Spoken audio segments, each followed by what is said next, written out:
I am really glad you are here. It is just us today sitting down to talk about the things that happen when no one is looking. If you enjoy these deep dives into the unexplained and the high-stakes side of life, it would mean a lot if you hit that subscribe button. We are building a pretty dedicated community here, and I would love for you to be part of it. It helps us keep telling these stories and finding these cases that usually stay hidden in the archives. Also, let me know in the comments where you are listening from. I like to imagine where these stories are traveling to. Usually people say the beach or a quiet office, which is a nice contrast to a story about being buried in wet cement. If you are enjoying the show, tap that like button. It helps more than you know. It lets the algorithm know that this kind of storytelling matters. Now let us head back to the plains of Africa and the heart of the Great Rift Valley. Imagine you are standing at the very bottom of a canyon, so narrow that you can actually reach out and touch both of the walls at the exact same time. The sun is shining bright above you, the air is warm and still, and the red sandstone around you is incredibly beautiful. You feel completely safe, but 10 miles away a single cloud just burst over a plateau that you cannot see. Right now, a wall of brown mud and broken trees is roaring through the earth toward you.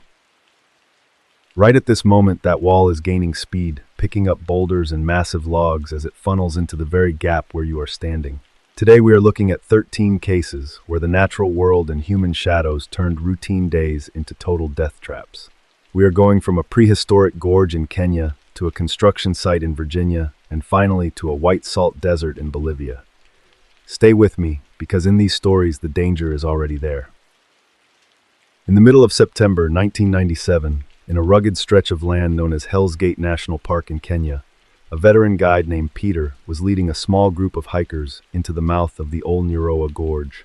Peter was the kind of man who moved through the wilderness with a quiet, practiced ease. He had spent years walking these trails, and he knew the personality of the rocks better than he knew the streets of the nearby town of Naivasha. To Peter, the gorge was not just a tourist destination. It was a cathedral of stone. He was the sort of guide who did not just point at things. He explained how the world was made. He would run his hand over the smooth water-carved sandstone and talk about the thousands of years it took for a single stream to cut through the earth. He was steady, he was patient, and he was the person you wanted with you if you were venturing into the deeper, narrower parts of the park. That morning, the weather was about as perfect as it gets in the Rift Valley. The sky was a hard, brilliant blue without a single cloud in sight. The air was dry and smelled of dust and sun-baked grass. Peter was leading a youth group, a collection of young people who were full of energy and carrying heavy backpacks filled with water and cameras. They were laughing and talking, their voices echoing off the high canyon walls as they descended into the lower sections of the gorge. Hell's Gate is a unique place. It is one of the few national parks in Kenya where you are allowed to walk or cycle among the wildlife. Because of the volcanic activity in the area, the landscape is filled with jagged cliffs, towering rock pillars, and steam vents that hiss like sleeping giants. It was so visually striking that it actually served as the primary inspiration for the scenery in the movie The Lion King. For the hikers, it felt like they were walking through a movie set. For the first few hours, the hike was exactly what it was supposed to be. They scrambled over small boulders and hopped across the tiny trickling stream that ran along the canyon floor. In some places, the walls rose up hundreds of feet so high that the sky was reduced to a thin ribbon of blue far above their heads. The hikers were busy taking photos of the red rock and the prehistoric ferns that grew in the damp crevices where the sun rarely reached. Peter kept a steady pace, stopping every now and then to point out a rare bird or a specific geological feature. He liked this group. They were respectful of the environment, and they followed his instructions. As they pushed deeper into the section known as the lower gorge, the space began to tighten. This is the most beautiful part of the hike, but it is also the most remote. The ground here is mostly soft sand and smooth pebbles, hemmed in by sheer vertical walls of sandstone. By early afternoon, they reached a spot where the gorge becomes incredibly narrow. In some places, you can literally reach out and touch both sides at once. The air down there is cooler, and the light takes on a strange orange glow as it reflects off the red stone. The group decided to take a short break. They sat on some flat rocks, drinking water and sharing snacks. They were miles away from the park entrance, deep in the heart of a geological drainpipe. While they were sitting there, the atmosphere in the gorge began to change in a way that was almost impossible to notice at first. The birds, which had been chirping and fluttering among the cliffs all morning, suddenly went quiet. The only sound was the faint hiss of a distant steam vent and the muffled conversation of the teenagers. Peter stood up and looked around. He felt a sudden sharp change in the pressure against his skin, like the air was being pushed by something invisible. Then came the smell. It was not the smell of rain, because the sky directly above them was still perfectly clear and blue. It was the smell of wet, crushed minerals and old, stagnant earth. It was a heavy metallic scent that seemed to rise up from the ground itself. Peter frowned and looked toward the upper rim of the canyon. He knew that even if it was sunny where they stood, the weather on the plateau 10 miles upstream could be entirely different. A few seconds later, a low-frequency vibration began to hum through the soles of their boots. It was so faint at first that some of the hikers thought it was just their own hearts racing from the climb. But Peter knew that sound. It was a deep, rhythmic thrumming that sounded like 1,000 stampeding buffalo moving across the plains. Only this sound was not coming from the plains. It was echoing through the stone corridors of the gorge, getting louder with every heartbeat. Peter did not waste a second. He shouted for everyone to get up and start climbing, but as he looked at the walls around them, his stomach dropped. They were in a section where the sandstone was as smooth as glass and rose up vertically for 50 feet before there was even a hint of a ledge. There were no handholds, no roots to grab, and no easy way out. The teenagers looked at him in confusion, not understanding why their calm, steady guide was suddenly screaming at them to move. The sound transitioned from a hum to a roar that filled the entire canyon. It was a deafening, bone-shaking noise that made it impossible to hear anything else.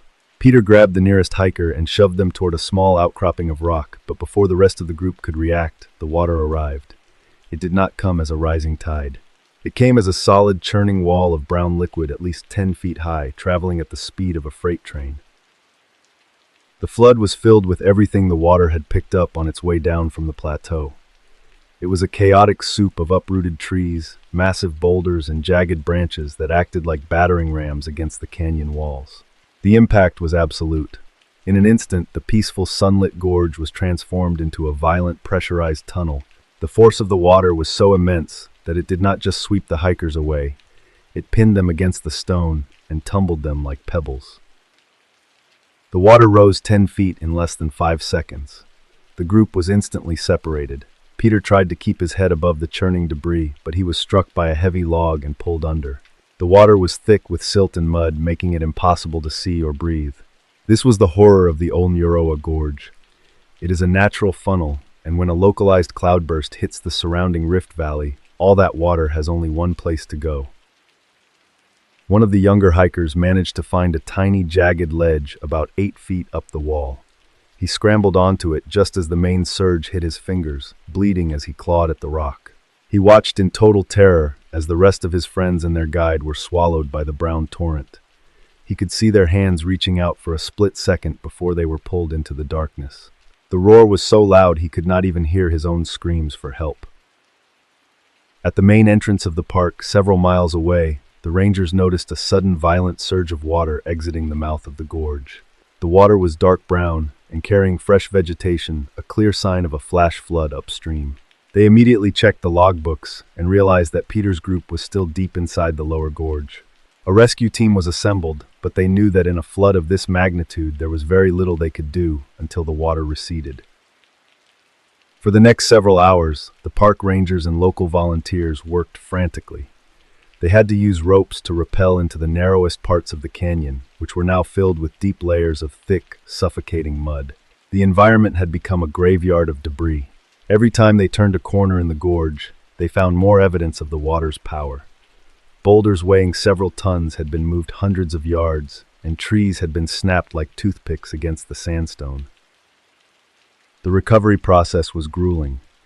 They found the bodies of 5 of the hikers, trapped in the deep pools and crevices near the base of the gorge. The victims had been overcome by the sheer speed and weight of the water. There had been no time to fight and nowhere to run. The tragedy was sharpened by the fact that the storm that killed them was so far away that they never even saw a drop of rain. They died under a clear blue sky, drowned by a ghost. As the sun began to set over the Rift Valley, the searchers heard a faint rasping cry coming from deep within one of the narrowest sections. They followed the sound to a high ledge where the sole survivor was still clinging to a single ancient tree root.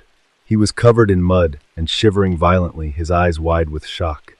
He had been hanging there for hours, watching the water roar just inches below his feet, waiting for the moment the root would finally snap. The rescue team managed to lower a harness and pull him to safety.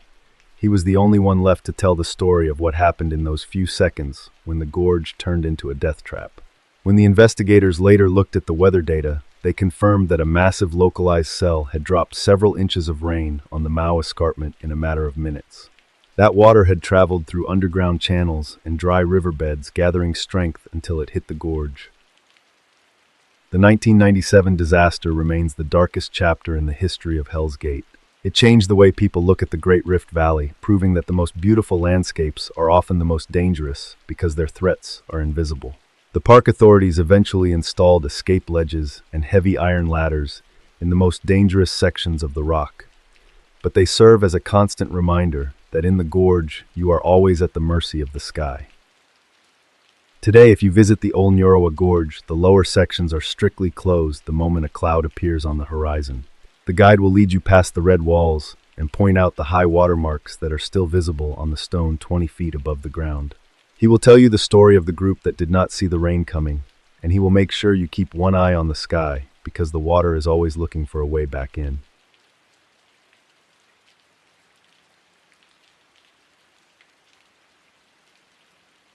In April of 1997, in the quiet industrial outskirts of Richmond, Virginia, a 25-year-old woman named Sherry Hull was walking across a dark parking lot to her car. It was late, the kind of hour where the only things moving are the moths circling the streetlights and the distant hum of the interstate. Sherry was finishing up a long shift at a pet supply warehouse, a place that smelled of dry grain and heavy plastic. She was exhausted, but she was moving with the steady, purposeful gait of someone who had people waiting for her at home. Sherry was the kind of person who lived her life in the margins of the clock. She was a mother of 2 young children, and for her, every hour of the day was accounted for. If she wasn't at the warehouse moving heavy pallets of dog food, she was at home making school lunches or folding laundry while the sun came up. She was not the type of person to complain about the grind. She viewed her work as a direct investment in her kids' future. She was reliable, she was punctual, and she was the anchor for her small family. The pet supply warehouse where she worked was a massive, cavernous building. Inside, the air was always thick with the fine dust of kibble and the sound of industrial fans that never seemed to stop. Sherry liked the rhythm of the place. She liked the physical nature of the job because it kept her mind busy and her body tired enough to sleep when she finally got the chance. She was well liked by her managers because she didn't need to be told twice how to do something. She just showed up and did the work. For most of her life, Sherry had been a person of routine. She liked knowing exactly what her day would look like from the moment she woke up until the moment she turned off the light. She had a specific way of packing her work bag, a specific route she took to the warehouse, and a specific spot where she liked to park her car. These small habits were not just quirks. They were the way she maintained control over a life that was often stressful and demanding. She found comfort in the predictable. That Tuesday had been about as ordinary as any other day in April. The warehouse was busy with a large shipment coming in from out of state, and Sherry had spent most of her shift operating a forklift and checking inventory lists. The atmosphere was casual, filled with the usual workplace banter and the occasional sound of a radio playing in the break room. She had spent a few minutes talking with a coworker named Leslie Birchfield, a man who seemed like just another face in the sea of industrial employees. Leslie was the kind of guy who didn't stand out much. He was an insurance agent who had a side hustle involving the warehouse, and he always seemed polite if a bit quiet. He was the sort of person you might see every day for a year and never really know anything about. He had a way of blending into the background, a trait that most people in the warehouse interpreted as being a hard worker who stayed out of trouble. To Shari, he was just another part of the scenery of her professional life. As the clock struck midnight, the shift finally ended. Shari and another female coworker walked out of the heavy warehouse doors together, feeling the cool spring air hit their faces. They stood for a moment by the entrance, talking about their plans for the upcoming weekend and the relief of being done for the night. The parking lot was mostly empty by then, a vast expanse of cracked asphalt surrounded by chain-link fences and the silhouettes of dormant heavy machinery. They said their goodnights and headed toward their respective cars. Shari reached her vehicle, unlocked the door, and was about to toss her bag into the passenger seat when she heard the sound of tires crunching on gravel behind her. She turned around and saw a car pulling up slowly. It was Leslie Birchfield. He rolled down his window and offered a quick, casual greeting. At first, Shari didn't think anything of it. This was the first small deviation in her routine, but it felt entirely normal. In an industrial area like this, co-workers often checked on each other before heading home. But as Leslie spoke, the tone of the conversation shifted. He wasn't just saying goodnight, he had a request, something about a quick errand or a minor issue he needed help with.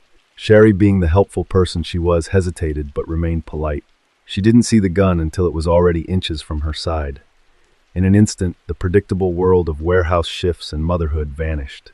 The quiet parking lot, which had felt like a safe transition zone just moments ago, suddenly became a cage. Leslie forced Shari and her coworker into his car at gunpoint. The logic of the situation was impossible to process. This was a man they had seen in the break room, a man who had laughed at the same jokes and worked the same hours. As the car pulled away from the warehouse and headed toward the more isolated stretches of the Richmond fringe, the pressure began to rise. There was no shouting, no dramatic threats. There was only the cold, mechanical reality of a man who had decided that these two women were no longer people. The drive was long and purposefully disorienting. Leslie navigated the back roads of Virginia with a familiarity that suggested he had planned this route long before that night. He eventually reached a remote wooded area far from the lights of the city. It was here that the situation moved into irreversible territory. Leslie attacked both women with a level of calculated violence that stood in stark contrast to his mundane workplace persona. He believed he had killed them both, leaving them in the dark silence of the woods. But Shari's coworker was still alive. She lay perfectly still in the brush, holding her breath while she heard Leslie moving nearby. She waited until the sound of his car faded into the distance before she began the long, agonizing crawl toward the nearest road. Her will to live was fueled by a singular burning purpose: she had to get help for Shari.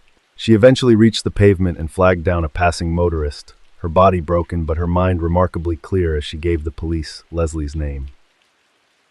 The authorities moved with a speed that only comes when a suspect is already known. Within hours, they had Leslie Birchfield in custody. But as they began to interrogate him, a terrifying realization set in. Shari Hull was missing. Leslie was not talking, but the evidence in his car and the statements from the survivor pointed toward a specific industrial site a few miles away. It was a massive construction project, a place where the foundation for a new building was being poured in the early hours of the morning. The investigators arrived at the construction site just as the sun was beginning to peek over the horizon. The air was thick with the smell of wet gray minerals and the chemical heat of curing concrete. They looked out over a vast pit that had been filled with thousands of tons of wet sludge just hours earlier. This was Leslie's eraser. He had used his knowledge of the local industrial landscape to find a place where a body could be hidden under layers of stone and steel forgotten forever as the building rose above it. This was the point of no return for the forensics team. Industrial concrete follows a very strict chemical timeline. Once it is poured, it begins an initial set within 2 to 4 hours. During this window, it is a thick, heavy liquid. But as the chemical reaction progresses, it begins to harden and generate heat. If they didn't find Shari within the next few hours, she would literally become part of the building's foundation. They would need industrial drills and jackhammers to ever see her again. A K-9 unit was brought to the edge of the pit. The lead investigator watched as the dog paced along the wooden forms that held the wet concrete in place. To the human eye, the surface looked perfectly uniform, a smooth gray expanse of mud. But the dog stopped at a specific spot near the center. It didn't bark. It just sat down and stared at a patch of concrete that looked exactly like every other square inch of the site. This was the redefining clue. The dog had sensed something the earth was trying to swallow. The construction foreman was called to the scene. He looked at the pit and told the police that the pour was already beginning to firm up. He explained that they only had a very narrow margin of time left before the material reached a state where it could no longer be moved by hand. The air temperature was rising and the concrete was beginning to cook. The investigators didn't wait for heavy machinery. They grabbed shovels and jumped into the gray sludge, working with a frantic, desperate energy. The work was physically punishing. Every shovel full of wet concrete felt like lifting a lead weight. The suction of the mud tried to pull the boots off the officers' feet. As they dug deeper into the spot the dog had identified, the smell of the concrete became more intense, a cloying, dusty scent that filled their lungs. They were racing against a clock made of stone. The foreman watched from the edge, repeatedly checking his watch and warning them that the window was closing. Then one of the shovels hit something that didn't feel like a rock or a piece of rebar. It was a solid, soft resistance. The officers dropped their shovels and began to use their hands, clawing through the heavy gray liquid. Just as the concrete began to feel warm to the touch, a sign that the final chemical hardening was accelerating, they found her. Sherry Hull had been buried under several feet of industrial pour, an attempt at a permanent concealment that had failed by only a matter of minutes. The recovery of Sherry's body provided the final, undeniable evidence needed to seal Leslie Birchfield's fate. His plan had been built on the assumption that the second victim would not survive and that the concrete would do the rest of the work. He had viewed the construction site as a void, a place where he could delete his crimes without a trace. But he had underestimated the sheer resilience of the woman who crawled to the road and the precision of the team that refused to let the clock run out. Leslie Birchfield was eventually sentenced to life in prison without the possibility of parole. During the trial, the details of his sarcophagus plan horrified the public. It was a crime that utilized the very things that build a city: stone, cement, and labor to try and hide a moment of absolute darkness. The survivor's testimony was the pillar of the prosecution's case, a voice that spoke for both women from a night that was supposed to have no witnesses. Today, the industrial area where Shari worked is still a hub of activity. The warehouse still smells like pet food and plastic, and the fans still hum in the ceiling. But for those who remember the spring of 1997, the landscape looks different. There is a functional building standing on the site of that construction pit, a structure made of steel and glass that rests on a foundation of solid stone. It is a place where hundreds of people go to work every day, completely unaware of the grave that was never finished. Sherry Hull was a woman who lived for her children and worked until her hands were tired. She was a person of routine and reliability, someone who deserved to come home to the quiet house she worked so hard to maintain. Her life was ended in a place of cold gray silence, but her story didn't end there. It ended with a race against time and a refusal to let the earth hold on to a secret. The building stands, but the truth is what remains. For the people of Richmond, that foundation is more than just a piece of engineering. It is a reminder that the most mundane places, the parking lots, the warehouses, the construction sites, can hold the heaviest weight. It is a reminder that even when someone tries to bury the truth under thousands of tons of stone, there is always a window of time where the light can still get in. And sometimes that window is just long enough to make sure that the people we lose are never truly forgotten.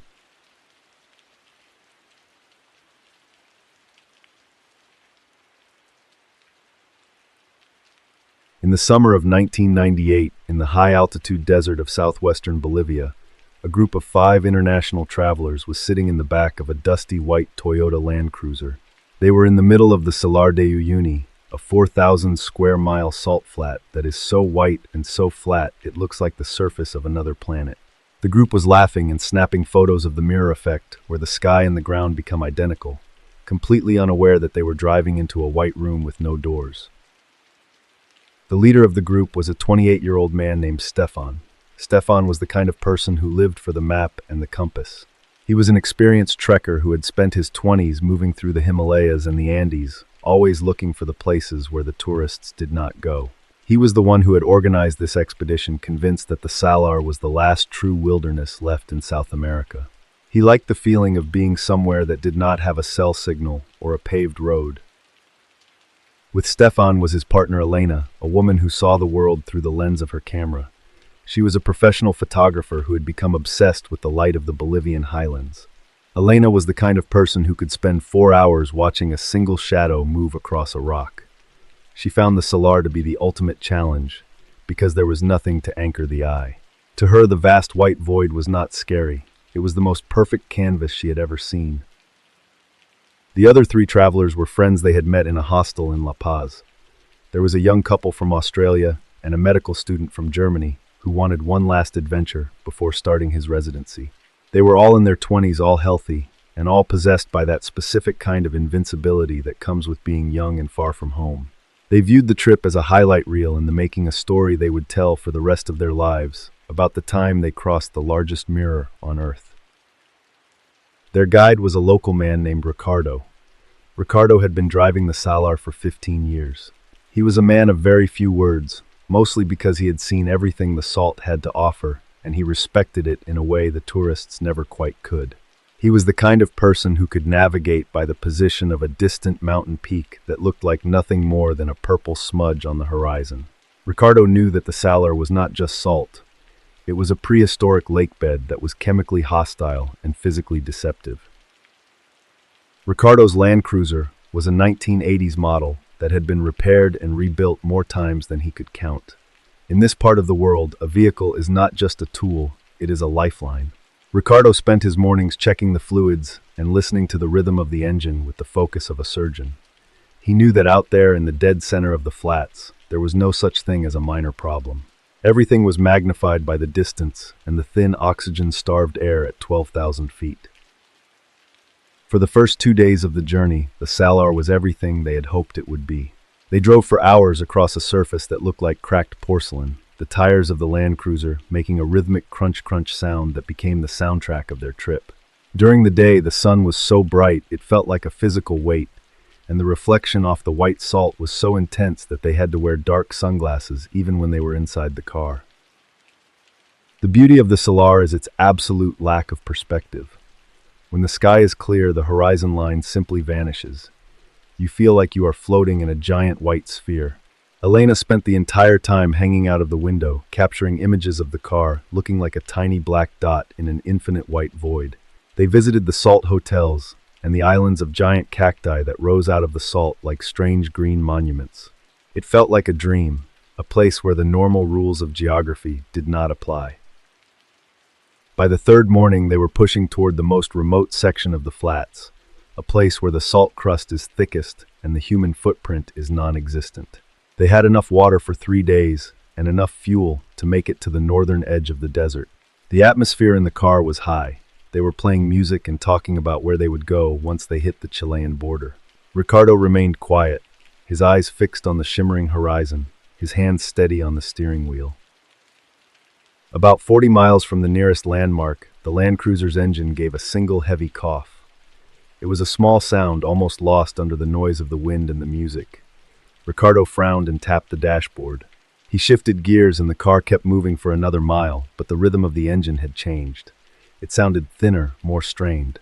Stefan noticed the change and looked at Ricardo, but the guy just shook his head and kept driving, hoping the fuel filter was just acting up.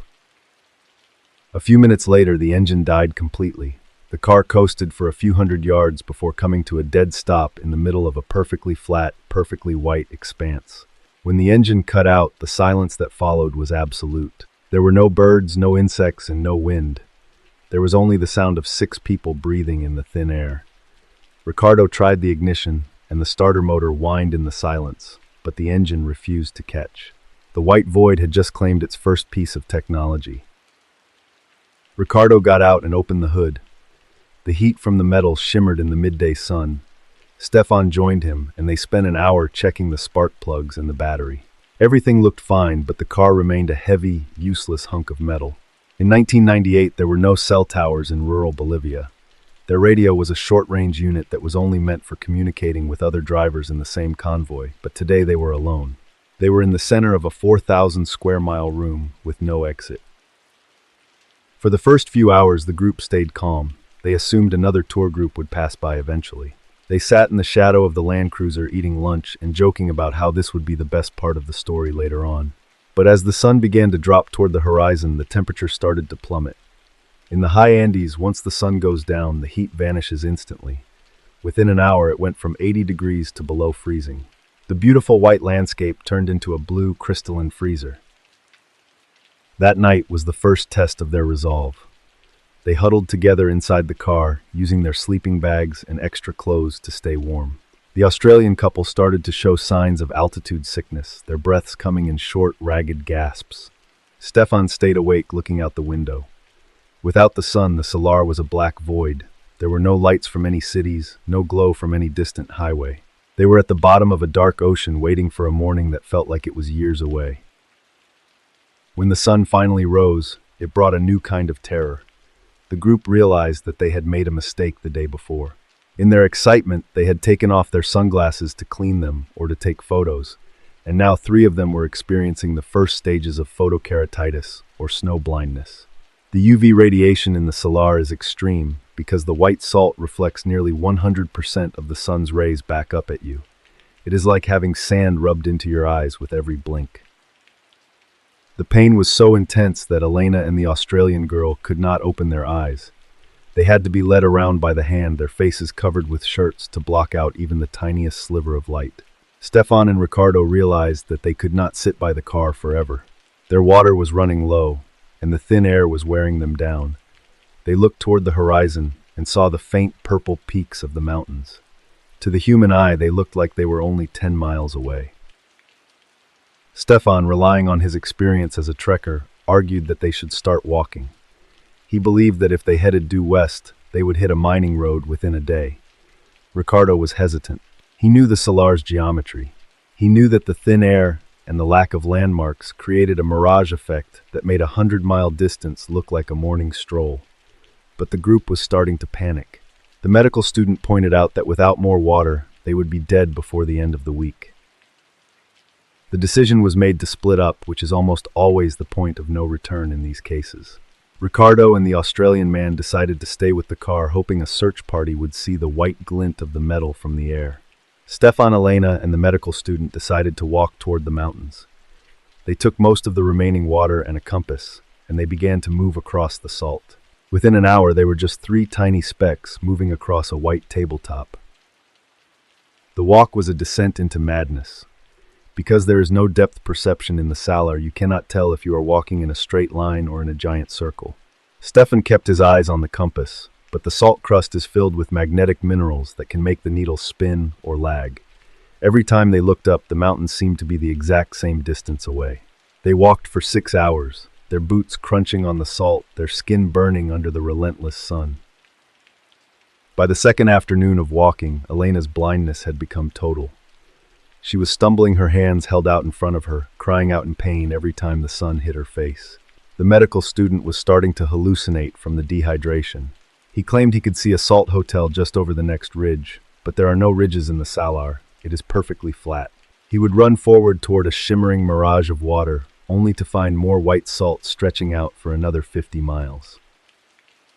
The psychological breakdown of the mirror is what truly kills people in the Salar. When you are in a landscape where there is no up or down and no way out, your brain starts to fill in the blanks. Stefan found himself talking to people who weren't there.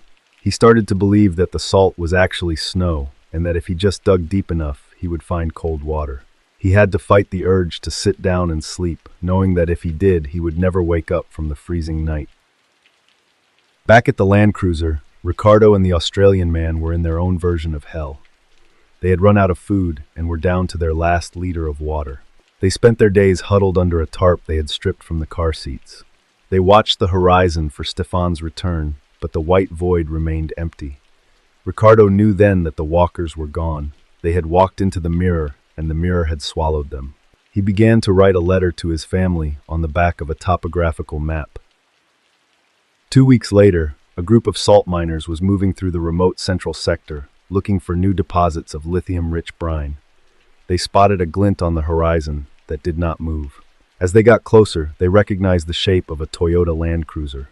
They found the vehicle perfectly intact, but it was silent. Inside, they found 2 bodies preserved by the dry, cold air. They were sitting in the back seat, wrapped in sleeping bags, looking like they were just taking a nap. The miners alerted the authorities in Uyuni, and a massive search was launched for the other 3 travelers. They followed the faint wind-blown tracks of their boots for miles. They found the first victim about 15 miles from the car.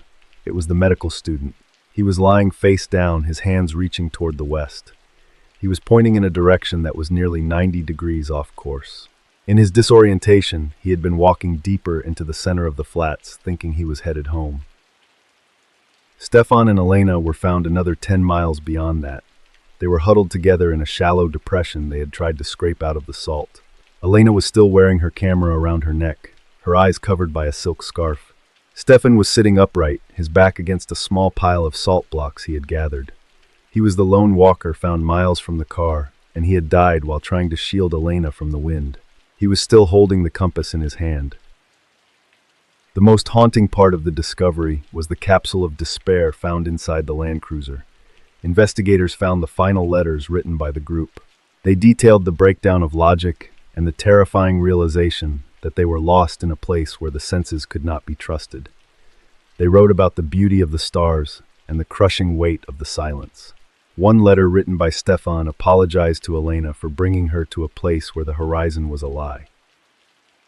When the mechanics finally towed the Land Cruiser back to the village and inspected the engine, they found the redefining clue. The failure was not a catastrophic breakdown. It was a simple 3-inch section of fuel line that had become brittle and cracked, allowing air into the system.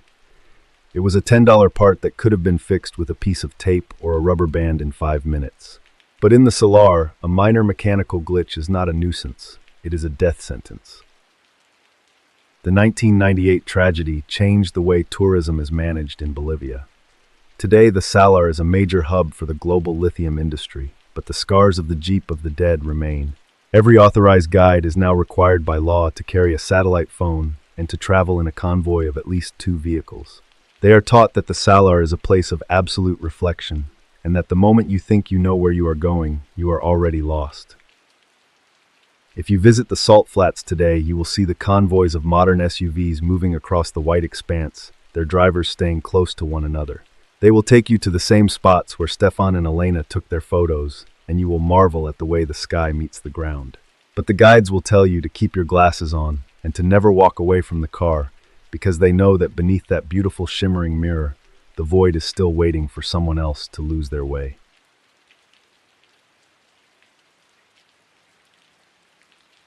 At 10 o'clock in the morning on August 31st, 1998, in the busy smog-filled streets of Bogota, Colombia, a group of hospital orderlies was finishing up the final paperwork for a routine patient discharge. Pedro Lopez, a man in his late 50s, with a soft face and slightly graying hair, was the kind of person who didn't look like much of anyone at all. That morning, he was just standing quietly by the heavy metal exit doors of the psychiatric wing, holding a small bag of his belongings and waiting for the final signature that would let him walk back out into the sun. To the clerks behind the desk, Pedro was just another file that needed to be closed. He had been a model patient during his time at the Mazora Asylum, a man who followed the rules, spoke softly to the nurses, and never caused a single moment of trouble.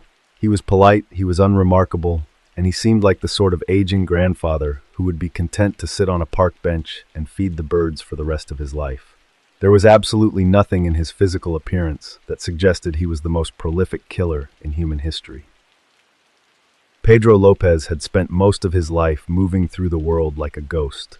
He was born into the deep poverty of the Colombian countryside, a child of the era known as La Violencia, where life was cheap and survival was a daily gamble. He was the kind of person who learned early on that the best way to move through a crowd was to be invisible. He didn't have a permanent home, he didn't have a steady job, and he didn't have a family who looked for him. He was a nomad who lived in the shadows of the Andes, a man who survived by being overlooked. For a long time, Pedro's routine was simple and horrifyingly consistent.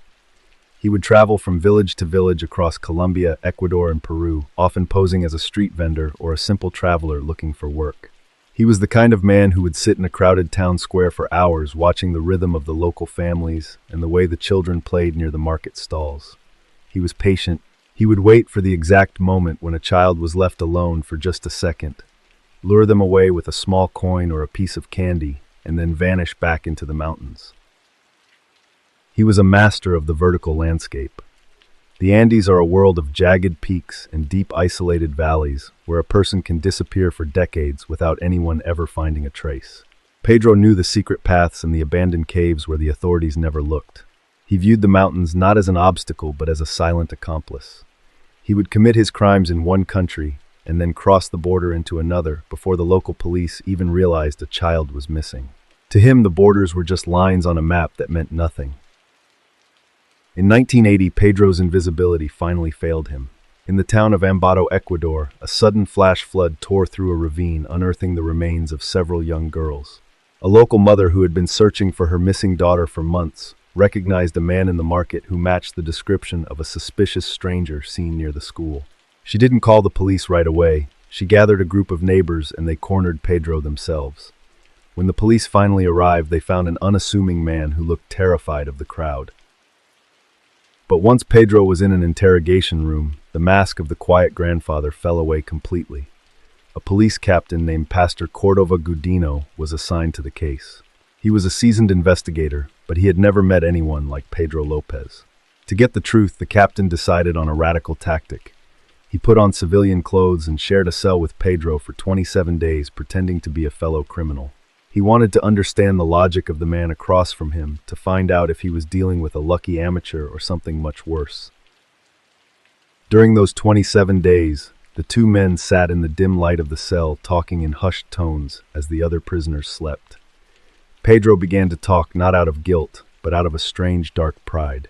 He spoke about his work with a cold, mechanical detachment.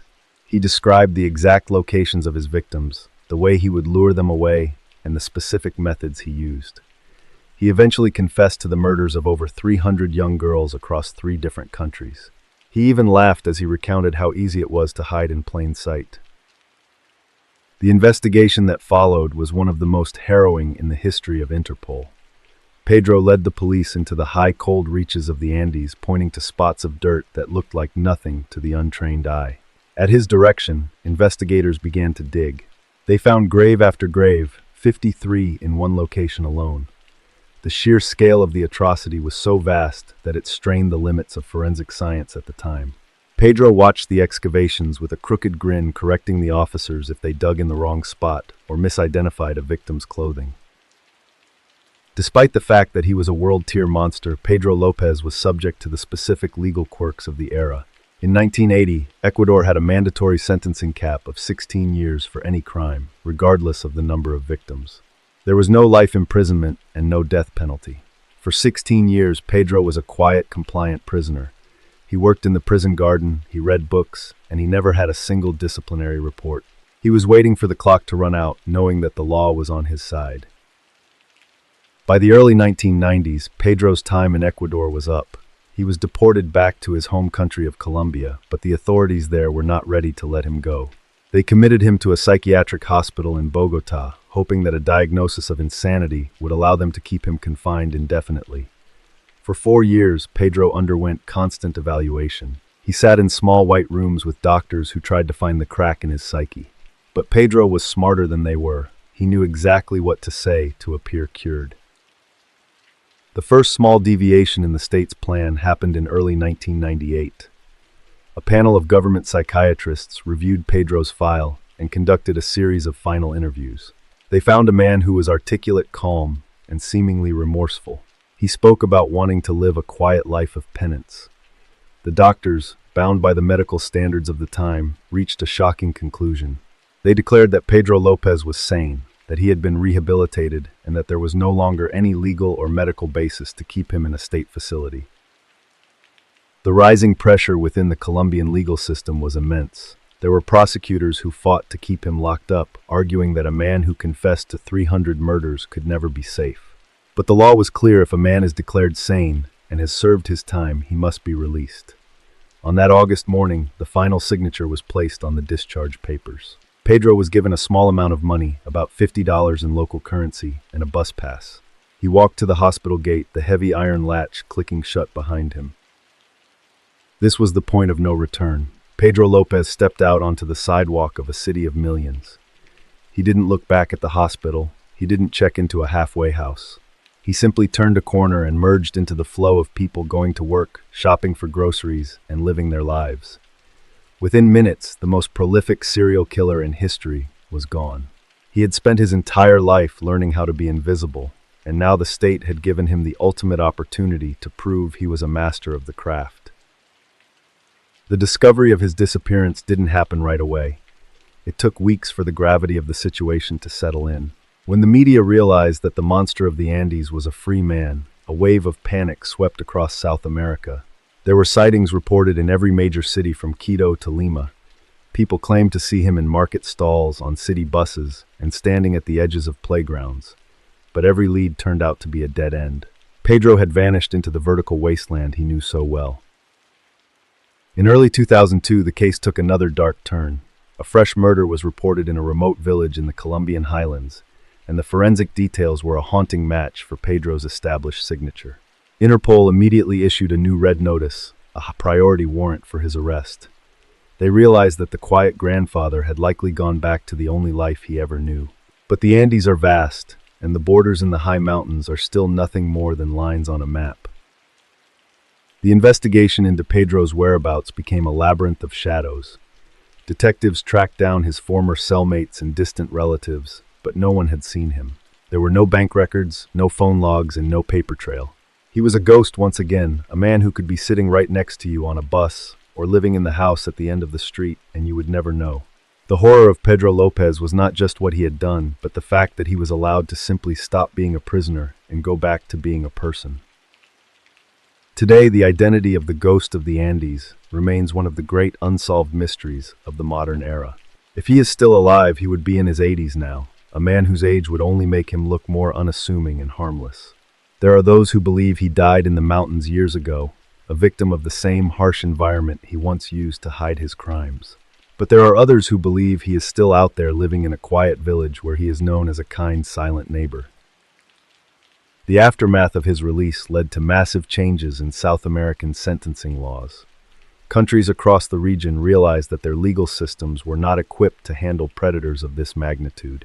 Life imprisonment is now a standard option for mass killers, a direct response to the failure that allowed Pedro to walk free.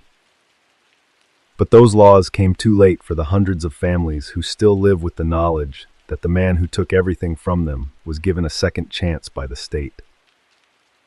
If you walk through the crowded markets of Bogota or Quito, today you will see thousands of men who look like Pedro Lopez.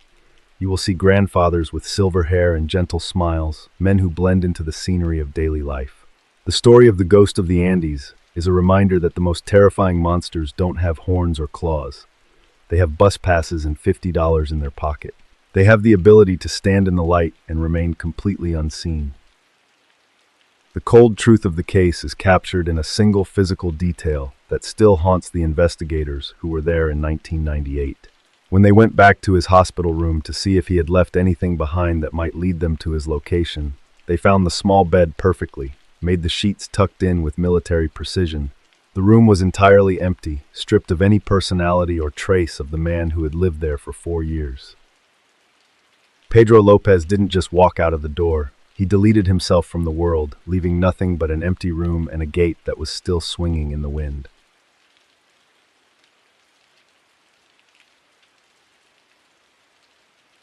At 8:45 in the evening on September 2, 1998, inside the pressurized cockpit of Swissair Flight 111, Captain Urs Zimmermann was settling into what should have been the most routine part of his night. The jet, a massive McDonnell Douglas MD-11, was cruising at 33,000 feet, carving a path through the dark sky over the Atlantic Ocean. Urs was the kind of person who found a deep, quiet satisfaction in the technical perfection of flight. To him, the cockpit was a sanctuary of order and logic, a place where every dial and switch had a specific, predictable purpose. Urs Zimmermann was the gold standard of Swiss aviation. He was 50 years old with decades of experience and thousands of flight hours under his belt. In Switzerland, being a pilot for Swissair was not just a job, it was a position of immense national pride. The airline was nicknamed the Flying Bank because it was famous for two things: incredible luxury and absolute unwavering safety. Urs embodied that reputation perfectly. He was precise, he was calm, and he was known for his ability to handle complex systems with a steady hand. He was a man who believed that if you did your job correctly, the passengers would never even know you were there.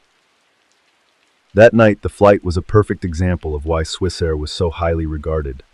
The plane had taken off from JFK in New York City, headed for Geneva, Switzerland. In the back, 229 people were settling into their seats for the long haul over the water. The passenger list was a cross-section of global influence. There were world-class scientists, prominent businessmen, and members of royalty, including Prince Ahmed bin Saif Al Thani. They were all enjoying the premium service that the flying bank was known for, which that year included a brand new state-of-the-art in-flight entertainment system. This new system allowed passengers in first and business class to browse the internet, play games, and watch movies on individual screens. It was a massive technical achievement for 1998, requiring miles of extra wiring to be threaded through the ceiling of the aircraft. For the passengers, it was the ultimate convenience. For Urs Zimmermann, it was just another part of the modern, sophisticated machine he was in charge of. He liked the idea that his passengers could be entertained by the latest technology while he navigated them safely across the dark expanse of the North Atlantic. But the flying bank was not just carrying people. Deep in the belly of the plane in the high-security cargo hold was a treasure that most people can only imagine. There was a 2-kilogram diamond, nearly 5 kilograms of other high-end jewelry, and a painting by Pablo Picasso titled La Peintre. The total value of the cargo was estimated to be over $300 million. In the world of international logistics, Swissair Flight 111 was essentially a vault with wings. It was the safest way in the world to move that much wealth from New York to the banking centers of Switzerland. For the first hour, the flight was completely unremarkable. The MD-11 was performing beautifully, and Urs and his first officer, Stefan Lowe, were occupied with the standard checks and radio calls. The cockpit was dim, lit only by the soft glow of the instrument panels and the moonlight reflecting off the clouds below. It was the kind of environment where you could hear the faint hum of the air conditioning and the subtle clicking of the dials. Everything was exactly where it was supposed to be. Urs was the kind of person who thrived in this kind of quiet, predictable atmosphere. At approximately 10 o'clock, Urs noticed a very faint smell. It was subtle, almost like a matches being struck in another room. He looked over at Stefan and asked if he smelled anything. Stefan sniffed the air and nodded. They both agreed it smelled like smoke, but it was so thin and so fleeting that it didn't immediately trigger any alarms. They checked their instruments looking for any sign of a fire or a short circuit, but all the systems were reporting green. They concluded that it was likely just a small glitch in the air conditioning system, something that happened occasionally in large jets. Urs was not the kind of pilot to ignore even the smallest deviation, but he was also a man of logic. There were no warning lights, no heat sensors going off, and the smoke was not visible. He followed the standard procedure, which was to turn off the air conditioning for a moment to see if the smell dissipated. It did, and for a few minutes the cockpit was clear again. Urs made a mental note to have the maintenance crew look at the unit once they landed in Geneva. He was still entirely focused on the routine, unaware that a silent, invisible killer was already moving through the walls of the plane. What Urs couldn't see was that the fire was not in the air conditioning. It was located in the ceiling directly above the cockpit and the front galley. A small arc of electricity, likely caused by the wiring for the new entertainment system, had ignited a piece of insulation. The insulation was made of a material called metallized polyethylene terephthalate, or MPET. At the time, MPET was used in almost every commercial jet because it was lightweight and good for soundproofing. But it had one fatal flaw that the aviation world hadn't fully realized yet: it was highly flammable. The fire was small, but it was aggressive. It was feeding on the MPET insulation blankets, which acted like a fuse, allowing the flames to crawl along the ceiling hidden behind the decorative panels. Because the fire was in a pressurized area with plenty of oxygen, it didn't produce a lot of thick black smoke at first. It was a clean, hot burn that stayed tucked away in the shadows. While Urs and Stefan were checking their flight levels, the fire was busy melting the plastic coatings off the miles of wires that controlled the plane's most vital systems. 10 minutes after the first smell, the situation changed. A thick, acrid smoke began to pour out of the air vents in the cockpit. This was no longer a minor glitch. Urs immediately declared a pan-pan, which is the international radio signal for a situation that is urgent but not yet a full emergency. He told the air traffic controllers in Moncton, Canada, that they had smoke in the cockpit and needed to divert to the nearest airport. The controller suggested Halifax, which was about 70 miles away. Urs agreed, and the descent began. Urs Zimmermann was still in total control. His voice on the radio was steady, almost clinical. He was a professional, and he was working through his checklists with the precision he was known for. He told the flight attendants to prepare the cabin for a landing in Halifax, and informed the passengers that they were experiencing a minor technical issue. but the fire was moving faster than his checklists. As the plane dropped toward the coast of Nova Scotia, the heat in the ceiling was becoming intense. The insulation blankets were now a roaring river of fire just inches above the pilots' heads. As they approached Halifax, Urs realized he was still too heavy to land safely. An MD-11 carrying a full load of fuel for a transatlantic flight is far above its maximum landing weight. If he tried to put the plane down now, the landing gear might collapse, or the tires could burst, causing a massive fireball on the runway. He made a logical, calculated decision they would head out over the Atlantic for a few minutes to dump fuel. It was a standard procedure, and in Urs's mind it was the safest way to ensure the survival of his passengers. But as they turned toward the water, the fire reached the main electrical trunk. Suddenly, the cockpit went black. The primary flight displays flickered and died. The autopilot disconnected with a sharp mechanical chirp. The flight data recorder and the cockpit voice recorder both stopped. Urs was now flying a 300-ton jet in total darkness over a black ocean with a fire raging in the ceiling above him. He had no instruments, no radio, and no way to know his altitude or speed. The logic and order he had relied on his entire life had been completely stripped away. Down on the shore of Nova Scotia, in a tiny fishing village called Peggy's Cove, the residents were settling in for the night. The village is famous for its iconic lighthouse that sits on a massive outcrop of white granite overlooking some of the most treacherous waters in the North Atlantic. At 10:31, the lighthouse keeper and several local fishermen heard a sound they had never heard before. It was the roar of a jet engine, but it was incredibly low and moving with a terrifying speed.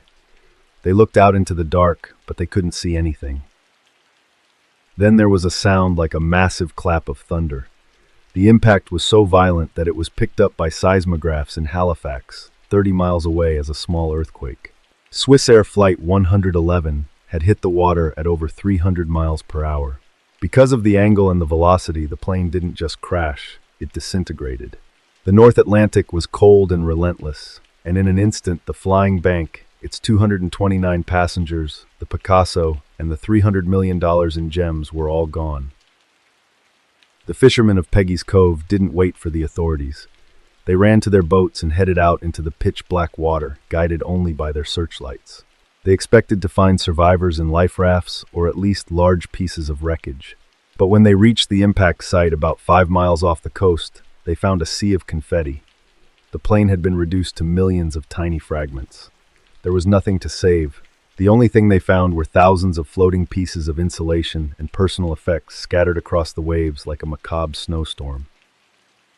The investigation that followed was the most expensive and complex in Canadian history. For 4 years, divers and salvage crews worked in the freezing, lightless depths of the Atlantic. They recovered over 2 million pieces of the aircraft, some no larger than a coin. They reconstructed the front section of the plane in a hangar, painstakingly piecing the wires back together to find the source of the fire. They found the charred remains of the MPET insulation and the evidence of the electrical arc that had started it all. The Picasso painting La Peintre was never found. Neither were the 2-kilogram diamond or the millions of dollars in jewelry. The force of the impact had been so extreme that the treasure had been pulverized. Investigators described the ocean floor in the impact zone as having a strange, unnatural shimmer. When they brought up buckets of silt and sand from the bottom, they found that the mud was filled with a fine, sparkling dust. The gems had been ground into a cloud of glitter forever, mixed with the sediment of the North Atlantic. Urs Zimmerman's final minutes were a battle against an enemy he couldn't see and couldn't fight. He had done everything right according to the rules of his profession, but the rules had been written for a different kind of fire. The tragedy of Flight 111 led to a total ban on MPET insulation in commercial aircraft and a complete overhaul of how pilots handle smoke in the cockpit. Today, if a pilot smells even a hint of smoke, the rule is simple: land immediately. No checklists, no fuel dumping, no delays. If you visit Peggy's Cove today, you can walk out onto the white granite rocks near the lighthouse and look out at the water.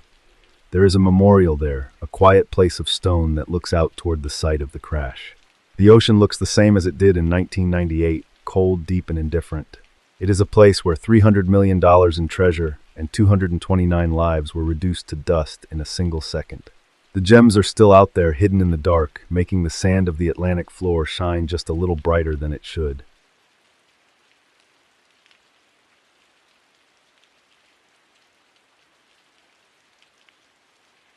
At 6 o'clock in the evening on July 25, 1998, in the quiet residential district of Sonobe in Wakayama, Japan, a 37-year-old housewife and insurance agent named Masumi Hayashi was standing under the shade of a temporary tent.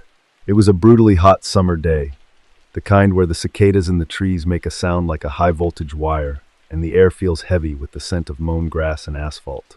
Masumi was a mother of 4, and that evening she was helping her neighbors prepare for the community's annual summer festival. Masumi was the kind of person who seemed to be everywhere at once. She was an insurance agent by trade, a job that required her to be social, persuasive, and deeply embedded in the lives of the people around her. In a Japanese suburb like Sonobe, the concept of the neighborhood association is the glue that holds everything together.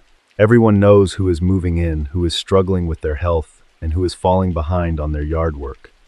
Masumi was a central figure in this network. She was outgoing, she was loud, and she had a way of making herself the center of attention in any room.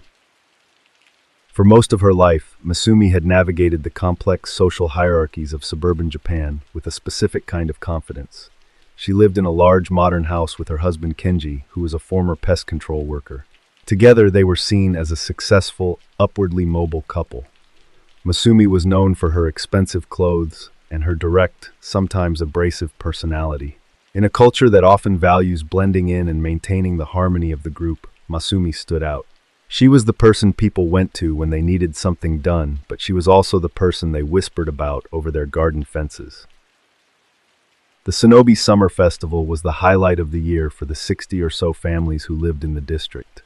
It was a time for the residents to forget the heat and the stress of work and come together for a night of music, games, and communal eating. The center of the event was always the food. This year, the neighborhood association had decided to serve traditional Japanese curry, a thick, savory stew that is loved by both children and adults. It was a massive undertaking that required the housewives of the district to work in shifts hovering over giant industrial pots for hours in the sweltering heat. The preparation took place in an open garage near the festival grounds. 2 large pots sat on gas burners filled with a bubbling mixture of beef, potatoes, carrots, and onions. The smell was rich and comforting, the kind of scent that defines a childhood summer. Masumi was part of the group responsible for watching the pots during the afternoon. The women worked in pairs, stirring the heavy stew with long wooden paddles to make sure it didn't burn on the bottom. It was a routine domestic scene filled with the sound of laughter and the clinking of ladles. In a neighborhood like Sonobe, there is a very high premium placed on contributing to the group. If you are part of the association, you show up, you do your share of the labor, and you help maintain the appearance of total unity. Masumi was doing exactly that. She was seen by several of her neighbors during her shift, wearing her apron and chatting about her children. To anyone looking in from the outside, it was a picture-perfect image of community spirit. This section of the evening was the foundation of the tragedy. The 30% of the story where everything was exactly as it was supposed to be. As the sun began to set, the festival officially kicked off. Families gathered on a large blue tarp spread across the asphalt. Children ran around in their cotton yukatas holding sparklers and playing games while the adults sat in small circles drinking beer and catching up. The curry was ladled out into hundreds of small paper bowls. It was a moment of absolute normalcy, a shared ritual that had been performed for years. People began to eat, complimenting the cooks on the flavor and the texture of the stew. It was by all accounts a successful start to the night. The first small deviation occurred about 30 minutes after the meal was served. A 10-year-old boy who had been laughing and playing just moments before suddenly stopped and clutched his stomach. He told his mother that he felt a sharp burning sensation in his throat like he had swallowed hot coal. Within minutes, his older sister began to complain of the same thing. Then an elderly man in the next circle over collapsed forward, his bowl of curry spilling onto the blue tarp. At first, people thought it was the heat. Maybe they had spent too much time in the sun. But then the rising pressure became undeniable. All across the festival grounds, people were beginning to double over. The sounds of celebration were replaced by the sounds of retching and low, panicked groans. It wasn't just a few people. Dozens of residents were suddenly violently ill. The local doctors and nurses who were attending the festival realized this wasn't heat stroke. It looked like mass food poisoning. They began to call for ambulances, but the scale of the emergency was overwhelming. Sonobe is a small place, and the local hospital was not prepared for 63 casualties in a single hour. The scene turned into a war zone. People were lying on the asphalt, their faces pale and slick with sweat. The air, which had smelled like savory spices an hour before, was now heavy with the scent of sickness. 4 people would eventually die that night, including the 10-year-old boy and a 16-year-old girl. They died in agony, their bodies overwhelmed by a chemical they couldn't see or taste. The point of no return had been crossed the moment the first ladle touched the bottom of the pot. The community ritual of the summer festival had been transformed into a mass casualty event. When the forensic investigators arrived and took samples of the leftover curry, they found the secret ingredient. It wasn't a spoiled batch of meat or a bacterial infection. The curry was laced with high-grade arsenic. This was not an accident. It was a deliberate act of mass murder. The poison was so concentrated that it had caused immediate acute symptoms in everyone who ate from the second pot. The investigators began to look for the signature of the killer, focusing on the specific type of arsenic used. They found it was a variety used in industrial settings, particularly in pest control. The investigation immediately turned toward the women who had been guarding the pots. The police began to interview the neighbors, and the thin veneer of suburban harmony began to crack. People started to talk about Masumi Hayashi. They talked about her arrogance, her history of disputes with the neighborhood association, and her husband's former job in pest control. They recalled seeing Masumi standing alone near the pots for a few minutes during her shift, a moment that had seemed insignificant at the time, but now felt like the center of the mystery. As the media descended on Sonobe, Masumi became a national sensation. She didn't respond to the accusations with the typical Japanese reserve. Instead, she fought back. She shouted at reporters from her balcony. She famously grabbed a garden hose and sprayed a group of cameramen who were camped outside her gate, her face twisted in a mask of defiance. The images of the poisoned housewife dominated the news for weeks. She was a woman who refused to play the role of the humble suspect, and in the eyes of the public, her lack of remorse was the ultimate proof of her guilt. When the police searched the Hayashi home, they found the redefining clue. Tucked away in a storage area was a small container of arsenic that matched the chemical signature of the poison found in the curry. They also discovered that Masumi had a history of insurance fraud. She had allegedly poisoned her own husband and several other associates in the past to collect on their policies. The narrative was complete. Masumi was a woman who viewed poison as a tool for financial gain, and the curry was just another manifestation of her dark, transactional view of human life. The final tightening before the climax of the case happened during the trial. The prosecution presented a complex web of circumstantial evidence, including the mise lines found on the fingernails of some of her previous clients, white bands that are a classic sign of long-term arsenic exposure. They argued that Masumi had poisoned the curry because she felt slighted by her neighbors, a random act of spite against a community that didn't show her enough respect. Masumi maintained her innocence, claiming that she was being scapegoated because she was an outsider in a neighborhood of conformists. In 2009, after years of appeals, the Japanese Supreme Court finalized Masumi Hayashi's death sentence. She was sent to the Osaka detention house, where she remains today one of the few women on death row in Japan. But even with the verdict, the case remains a source of intense debate. Her son has spent the last 25 years campaigning for a retrial, claiming that the evidence against his mother was flawed and that the neighborhood's bias against her personality influenced the investigation. He argues that the arsenic in the house was for pest control, just as his father had said. The tragedy of the Wakayama curry poisoning left a permanent scar on the Japanese psyche. It led to a wave of copycat food tampering cases and a deep sense of paranoia regarding communal food. For the survivors in Sonobe, the cost was even higher. The neighborhood association, once the pride of the district, effectively collapsed. People stopped hosting festivals. They stopped cooking for each other. The trust that had been built over generations was dissolved in a single bowl of stew, replaced by a lingering, toxic suspicion that has never quite gone away. Today, the suburb of Sonobe is a much quieter place than it was in 1998.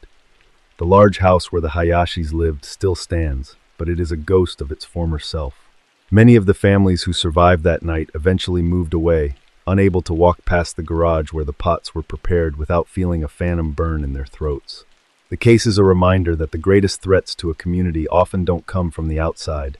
They come from within the very rituals meant to keep the community together. There is one physical detail from the investigation that still haunts the local reporters who covered the case. When the police first analyzed the skin of the survivors, they found a condition known as raindrops on a dusty road. It is a specific type of skin lesion caused by arsenic where small dark spots appear against a pale background. It is a visual representation of the poison itself, 1,000 tiny dark interruptions in an otherwise clean life. Masumi Hayashi continues to file appeals for a retrial, her latest being rejected as recently as 2024. She sits in her cell, a woman who was once the loudest voice in her neighborhood, now reduced to a name in a legal file. And back in Sonobe, when the heat of July becomes unbearable and the cicadas start their rhythmic screaming, the streets stay empty. There is no music, there are no blue tarps, and there is certainly no curry. The neighborhood has learned the hardest lesson of all, that sometimes the secret ingredient is the person standing right next to you.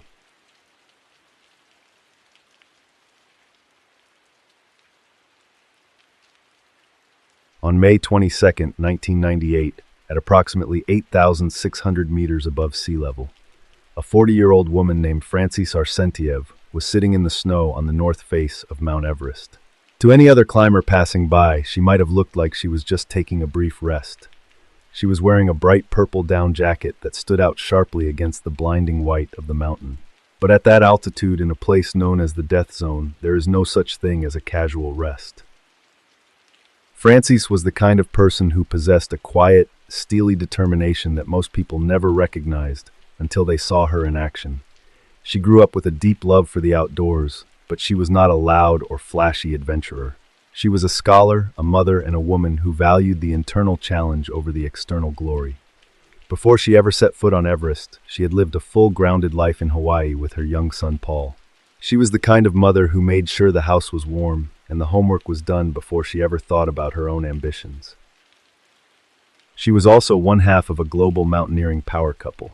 Her husband, Sergei Arsentiev, was a world-class Russian climber who was famous for his speed and his ability to survive in conditions that would kill almost anyone else. Together, they shared a very specific and very dangerous philosophy about high-altitude climbing. They believed in the pure style. This meant they refused to use supplemental oxygen even on the highest peaks in the world. To Francis, using a tank of air felt like a shortcut. She wanted to know what her body was truly capable of when it was stripped down to its most basic biological core. In Hawaii, Francis was known as a kind intellectual presence. She had a master's degree and a deep interest in literature and science. She was the sort of person who could spend an entire afternoon in a library and be perfectly happy. But there was a part of her that always looked toward the horizon. She had already climbed many of the highest peaks in the world before she turned her eyes toward Everest. She wasn't looking to break records for the fame. She was looking to see if an American woman could stand on top of the world using nothing but her own lungs and her own will. Sergei was her perfect partner in this. They had met through the climbing community and found that they shared the same quiet, intense frequency. They didn't need a lot of gear or a lot of fanfare. When they decided to climb the north face of Everest in 1998, they didn't bring a massive team or a Sherpa support crew. It was just the two of them, a small tent, and their shared belief that they were ready for the ultimate test. They spent weeks at base camp acclimating their bodies to the thin air move by slow move. Acclimatization is a grueling process. It involves climbing up to a certain height, staying for a night, and then climbing back down to let the body produce more red blood cells. Francis handled it with her usual patience. She would sit in the tent for hours reading or talking to Sergei while the wind howled against the canvas. She was meticulous about her health and her equipment. She knew that at 29,000 feet, a single torn seam or a slightly loose boot could be the difference between coming home and becoming part of the mountain. By the middle of May, they were ready for their summit push. They moved up the north face, which is known for being colder and more windswept than the traditional south face route. As they climbed higher, the air became so thin that every step required 10 breaths. This is the reality of climbing without oxygen. Your brain starts to slow down, your movements become dreamlike and heavy. You are essentially dying in slow motion, and the only thing keeping you moving is the momentum of your own discipline. They made 2 attempts on the summit, but were forced back by high winds and exhaustion. On May 22nd, they decided to try one last time. They left their high camp late in the evening, moving through the darkness under a sky filled with more stars than Frances had ever seen in Hawaii. By the time they reached the summit, it was late in the afternoon. They had done it. Frances Arsentiev had become the first American woman to summit Mount Everest without supplemental oxygen. It was a historic moment, a triumph of the human spirit. But the summit is only the halfway point. In mountaineering, most accidents happen on the way down, and on Everest, time is your greatest enemy. Because they had reached the top so late, the sun was already starting to drop. The temperature began to plummet to 40 degrees below zero. In the death zone, your body cannot digest food or repair itself. It simply burns through its remaining fuel until there is nothing left.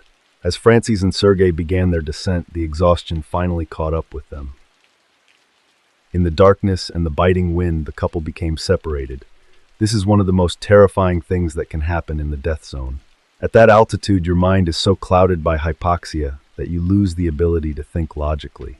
You can be 10 feet away from someone and not realize they are gone. Sergei made it back to the high camp, expecting to find Frances waiting for him.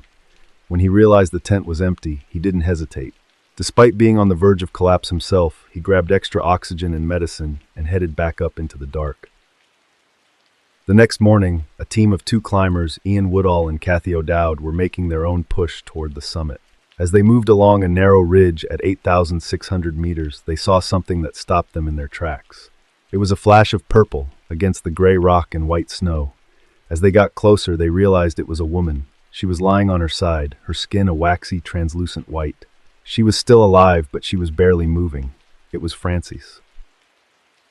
Ian and Kathy stopped their summit attempt immediately. They sat with Frances for over an hour trying to talk to her and give her oxygen.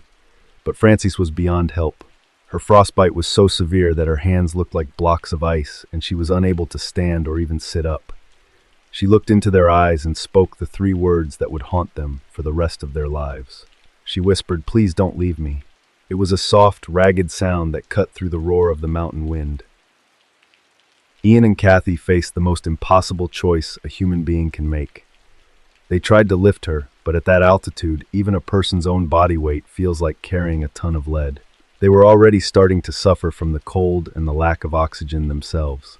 They knew that if they stayed any longer, they would die right there on the ledge with her. With tears in their eyes, they had to make the decision to save themselves.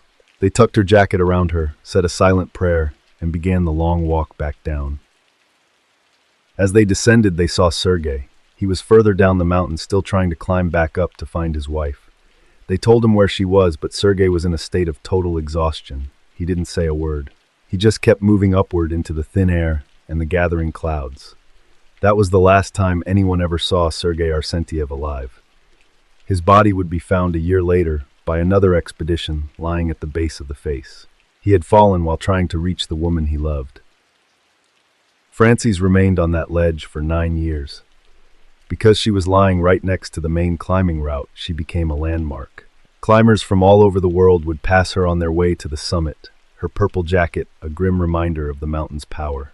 She was nicknamed Sleeping Beauty because of how peaceful she looked, frozen in time at the edge of the world. For nearly a decade, she was a ghost that every climber had to face before they could claim their own victory. In 2007, Ian Woodall, the man who had been forced to leave her, decided he couldn't live with the memory any longer. He organized an expedition called the Tao of Everest. He didn't want to reach the summit, he only wanted to reach Frances. He climbed back to that same ledge, 8,600 meters up. He wrapped her body in an American flag and performed a brief, silent ceremony. Then he moved her away from the path and lowered her down the north face, out of sight of the passing crowds. The story of Frances Arsentiev is often told as a cautionary tale about the dangers of climbing without oxygen, but that misses the point of who she was. She was a woman who lived her life with a quiet, internal integrity. She wasn't a victim of the mountain. She was a person who chose to meet the mountain on its own terms. She knew the risks, and she accepted them because she wanted to experience the world in its purest form. She wanted to know what was on the other side of the limit. Today, Frances is no longer a landmark on the north face. She is gone from the path, resting in the deep snows of the mountain she conquered. But her final plea, those three simple words, still echo in the minds of everyone who hears her story. It is a reminder that even at the highest point on Earth, where the air is too thin to breathe and the cold is absolute, the most basic human need is not for oxygen or warmth. It is the need for another person to stay. If you ever find yourself looking at photos of the north face of Everest, you might see that narrow ridge where the sky meets the rock. It is a beautiful, terrifying place that looks like the edge of the universe. And somewhere on that slope, far below the feet of the people currently standing on the summit, is a purple jacket and an American flag buried under the ice. Francie Sarcentiev finally got her wish. She is no longer alone, and she is finally home, part of the silence she went there to find.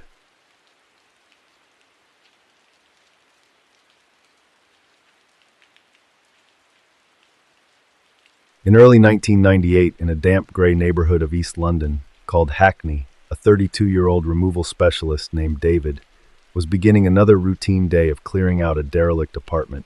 David was the kind of person who did not mind the dust or the smell of old buildings. That morning, he was just folding up heavy moving blankets and checking the strength of his hydraulic lift, ready to haul away decades of someone else's clutter. He had been doing this for over 10 years. To David, a house was just a series of objects that needed to be categorized. There were things to be sold, things to be scrapped, and things that were simply trash. He liked the logic of his work. By the end of the day, a space that had been overflowing with a person's life would be reduced to 4 empty walls and a clean floor. He found a specific kind of peace in that transition. David was the sort of man who didn't ask many questions about the people who used to own the things he carried. He had cleared out the homes of hoarders, the estates of the wealthy, and the cramped bedsitters of the lonely. He had seen it all, thousands of yellowed letters, collections of porcelain cats, and wardrobes filled with clothes that had not been worn since the 1960s. He treated every object with a professional, detached respect. His routine was steady and rhythmic. He would walk through a flat once to assess the weight and the exits, then he would start with the smallest items first. He liked the feeling of progress as the boxes piled up in the back of his truck. He lived in a small, tidy apartment himself, and he often thought that the secret to a good life was making sure you didn't leave too much behind for someone like him to carry away when you were gone. On that particular Tuesday, the job was a small unit on the 3rd floor of a Victorian-era building that had been converted into dozens of tiny, low-rent apartments. The hallway smelled of damp carpet and overcooked cabbage. The landlord had told him the tenant had been gone for months, and the rent was long overdue. It was a standard eviction clearance. David pulled on his heavy work gloves, grabbed his dolly, and pushed open the door to apartment 4B.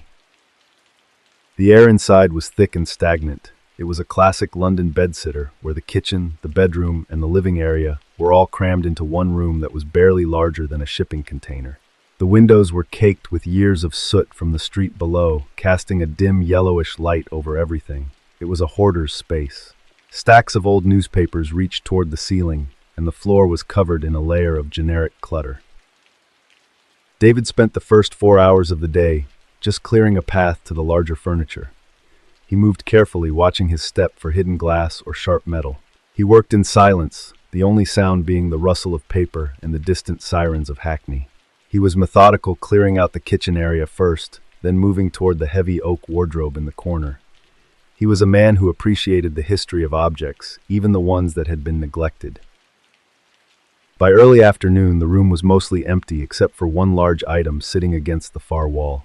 It was an upright Victorian piano made of dark, heavy mahogany. It looked out of place in such a small, cheap apartment. The wood was dull with dust, and several of the ivory keys were missing or chipped. David walked over to it and ran his hand along the top. He estimated it weighed at least 500 pounds. It was going to be a difficult move. He brought in his assistant, a younger man who was still learning the trade. They positioned the heavy-duty dolly next to the instrument and prepared to tilt it back. David stood at one end, and the assistant stood at the other. David gave the count of 3, and they both heaved. The piano didn't budge. It felt as if it were bolted to the floor. David frowned. He had moved hundreds of pianos, and while they were heavy, this one felt unnaturally dense. They tried again, putting all of their weight into the tilt. This time, the piano groaned and shifted an inch. As it moved, a strange sound came from inside the wooden casing. It wasn't the musical chime of a string or the snap of a hammer. It was a dull, heavy thud like a sack of wet sand hitting the bottom of the frame. David paused. He signaled for the assistant to let go. He walked around to the back of the piano, squinting in the dim light. At the bottom of the mahogany casing near the pedals, he noticed a dark, viscous fluid beginning to leak out onto the floor. It was thick and slow-moving, like old motor oil. David leaned down and sniffed. It did not smell like wood polish or stagnant water. It was a heavy, coppery scent that was both sweet and rotten. It was a smell that David had encountered only a few times in his career, and it was a smell that usually meant the police were on their way. He grabbed a screwdriver from his belt and moved to the back of the instrument. Upright pianos have a large wooden panel on the rear that protects the iron frame and the strings. David began to unscrew the heavy board, his movements slow and deliberate. He wasn't a man who panicked, but he felt a cold prickle of unease at the back of his neck. The fluid continued to seep out, staining his work gloves, a deep, dark brown. As the final screw came loose, the back panel fell away.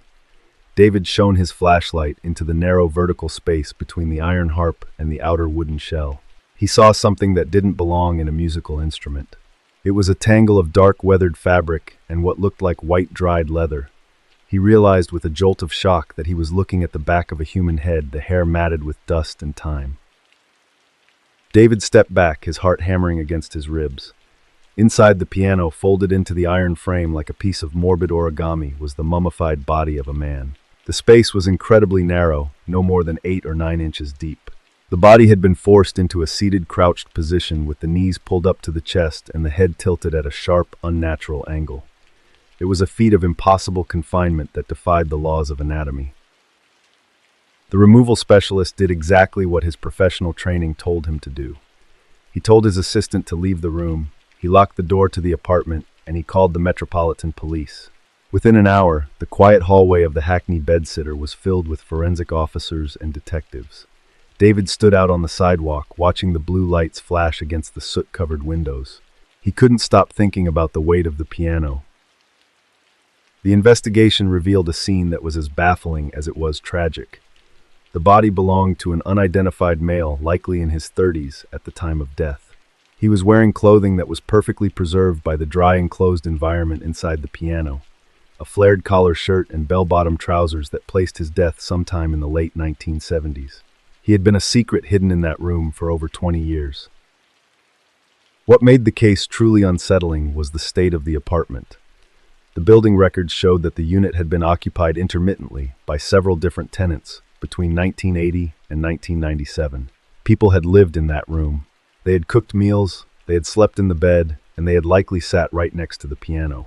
Someone might have even tried to play it unaware that every time they struck a key, the hammers were moving inches away from a human face. The room had been locked from the inside when David arrived, and the landlord claimed he had no idea the piano was even there. He had only acquired the building a few years prior. The forensic musicologist who examined the instrument found that the strings had been carefully altered. Some of them had been cut and moved aside to make enough room for the body to fit within the frame. It wasn't an accidental entrapment, it was a deliberate, calculated burial. The police searched for any missing persons reports from the Hackney area dating back to the 1970s, but they found no matches. It was as if the man in the piano had never existed. He had no identification, no wallet, and no personal effects. He was a ghost who had been literally woven into the machinery of music. The missing ripple was total. No friends, no family, and no neighbors had ever reported a young man disappearing from that building. The narrative engine of the case became the question of the audience. Who sat in that room for 20 years listening to the silence of that piano? Who lived in the bedsitter while the fluid leaked and the body mummified? The investigation reached a dead end. Without an identity for the victim, they couldn't find a motive or a killer. They were left with a locked room, a Victorian instrument, and a man who had been deleted from history. Today, the body in the piano remains one of London's most unsettling cold cases. The identity of the man remains unknown, and his DNA has yet to find a match in any modern database. He is buried in a nondescript grave, finally out of the mahogany cage he occupied for 2 decades. The building in Hackney has since been renovated and sold, and the apartment where he was found is now a modern, high-priced studio with fresh paint and new floors. David, the removal specialist, eventually went back to work. He still clears out old apartments, and he still moves heavy furniture, but he no longer clears a path with the same detached indifference. Every time he approaches an old upright piano, he stops for a second and listens.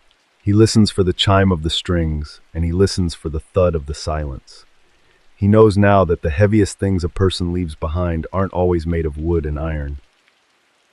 The case is a reminder of the thousands of people who live in the margins of a city of millions, people who can vanish in the middle of a crowd and never be missed. It is a story of a container that was supposed to make art but instead became a sarcophagus. And somewhere in the archives of the Metropolitan Police there is a photograph of a mahogany back panel, a row of ivory keys, and a secret that was kept for 20 years by a silent Victorian instrument.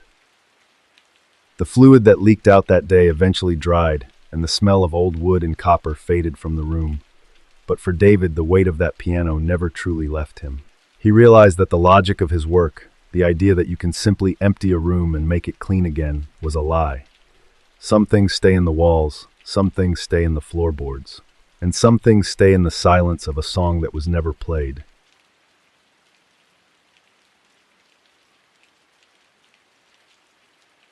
In the early afternoon on December 26, 1998, in the bright, festive waters of Sydney Harbor, a 50-year-old businessman and sailor named Richard Winning was standing on the polished teak deck of his yacht, the Winston Churchill. Richard was the kind of man who viewed a boat not just as a machine, but as a member of his family.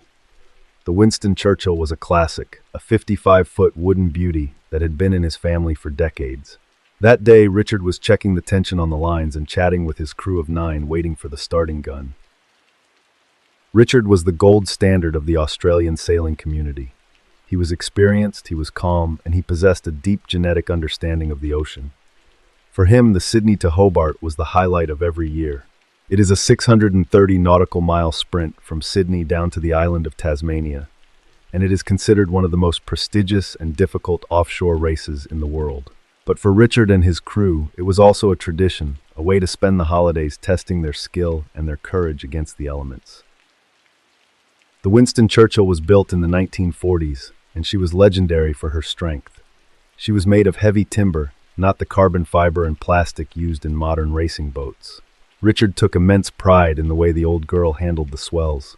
He was the kind of captain who did not care about having the fastest boat, he cared about having the most seaworthy one. He was meticulous about safety. Before the race, he had personally inspected every life jacket, every flare, and every section of the hull. He believed that if you took care of the boat would take care of you.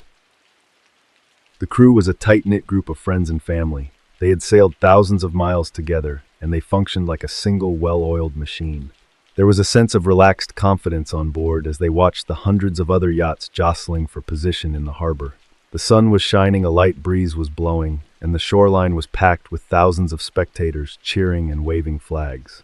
It was a carnival atmosphere, a celebration of sport and summer in the southern hemisphere. Richard loved the ritual of the race. He loved the sound of the water slapping against the wooden hull and the way the air changed once you cleared the heads of the harbor and hit the open sea.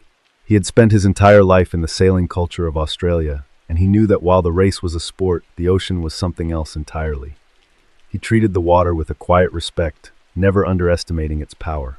That morning he felt a sense of peace, believing that his boat and his crew were ready for whatever the Tasman Sea decided to throw at them. For the first 24 hours, the race was textbook. The wind was steady, the navigation was simple, and the crew was in high spirits, settled into their 4-hour watch rotations. They were making good time, and the Winston Churchill was cutting through the waves with her usual grace. Richard spent much of the night on deck watching the moonlight reflect off the sails and listening to the rhythmic creak of the timber. It was exactly the kind of sailing he lived for, challenging but predictable, a clean battle between man and the wind. On the morning of December 27th, as the fleet approached the Bass Strait, the weather reports began to shift. The routine forecast for 25-knot winds was suddenly upgraded. The meteorologists were seeing something strange on their screens. A low-pressure system was moving in from the west, and it was deepening at a rate that did not make sense. It was what sailors call a weather bomb. a storm that intensifies so fast the atmosphere literally collapses into the sea. The pressure was dropping faster than anyone on the water had ever seen before. By early afternoon, the sky had turned a bruised, sickly purple. The wind did not just pick up, it exploded. Within 3 hours, the 25-knot breeze had become an 80-knot hurricane. The sea, which had been a series of long, predictable hills, was transformed into a landscape of shifting vertical mountains. Richard stood at the helm, his hands white-knuckled on the wheel as he watched the first 50-foot wave tower over the stern of the boat. This was no longer a race. This was a war of survival against a force that was beyond their comprehension. The Bass Strait is notoriously dangerous because it is shallow. When a massive storm hits that shallow water, the waves do not just roll, they become pyramidal. They hit the boats from multiple directions at once, with a force that can snap a mast like a toothpick. On the Winston Churchill, the wooden hull began to scream under the pressure. The wind was so strong it was stripping the white foam off the tops of the waves and turning the air into a thick horizontal mist that made it impossible to see more than a few feet in front of the bow. A massive wave, estimated to be over 80 feet high, suddenly loomed out of the darkness. It did not look like water, it looked like a wall of solid stone. It crashed onto the deck with the weight of a skyscraper. The impact was so violent it literally punched the heavy timber planks of the hull inward. Richard felt the boat shudder in a way he had never felt before. It was a deep terminal vibration. Within seconds, the cabin was flooded with freezing salt water. The Winston Churchill, the boat that had survived for 50 years, had finally met something it could not handle. Richard did not waste a second. He shouted for the crew to abandon ship. The conditions were impossible. The wind was so loud they could not hear each other scream. They managed to launch 2 life rafts, but the 70-mile-per-hour winds immediately caught them, spinning them across the churning white foam like toys. One of the rafts was shredded by the force of the water almost immediately. Richard and his crew were left floating in the middle of a vertical graveyard, surrounded by 80-foot walls of water that were constantly collapsing on top of them. Across the fleet, the carnage was total. Mayday calls were lighting up the radio frequencies. Boats were being rolled 360 degrees, their masts snapping and their hulls being smashed into pieces. One boat, the Sayonara, reported seeing waves that were as high as an 8-story building. Sailors were being thrown through the decks by the force of the impact. The ocean had ceased to be water and had become a crushing physical weight. The race had become the site of the largest maritime rescue operation in the history of Australia. The Australian Navy and the Air Force launched every available asset. Helicopter pilots were flying in 100-knot winds, trying to hover over the tops of masts that were swaying 60 feet in every direction.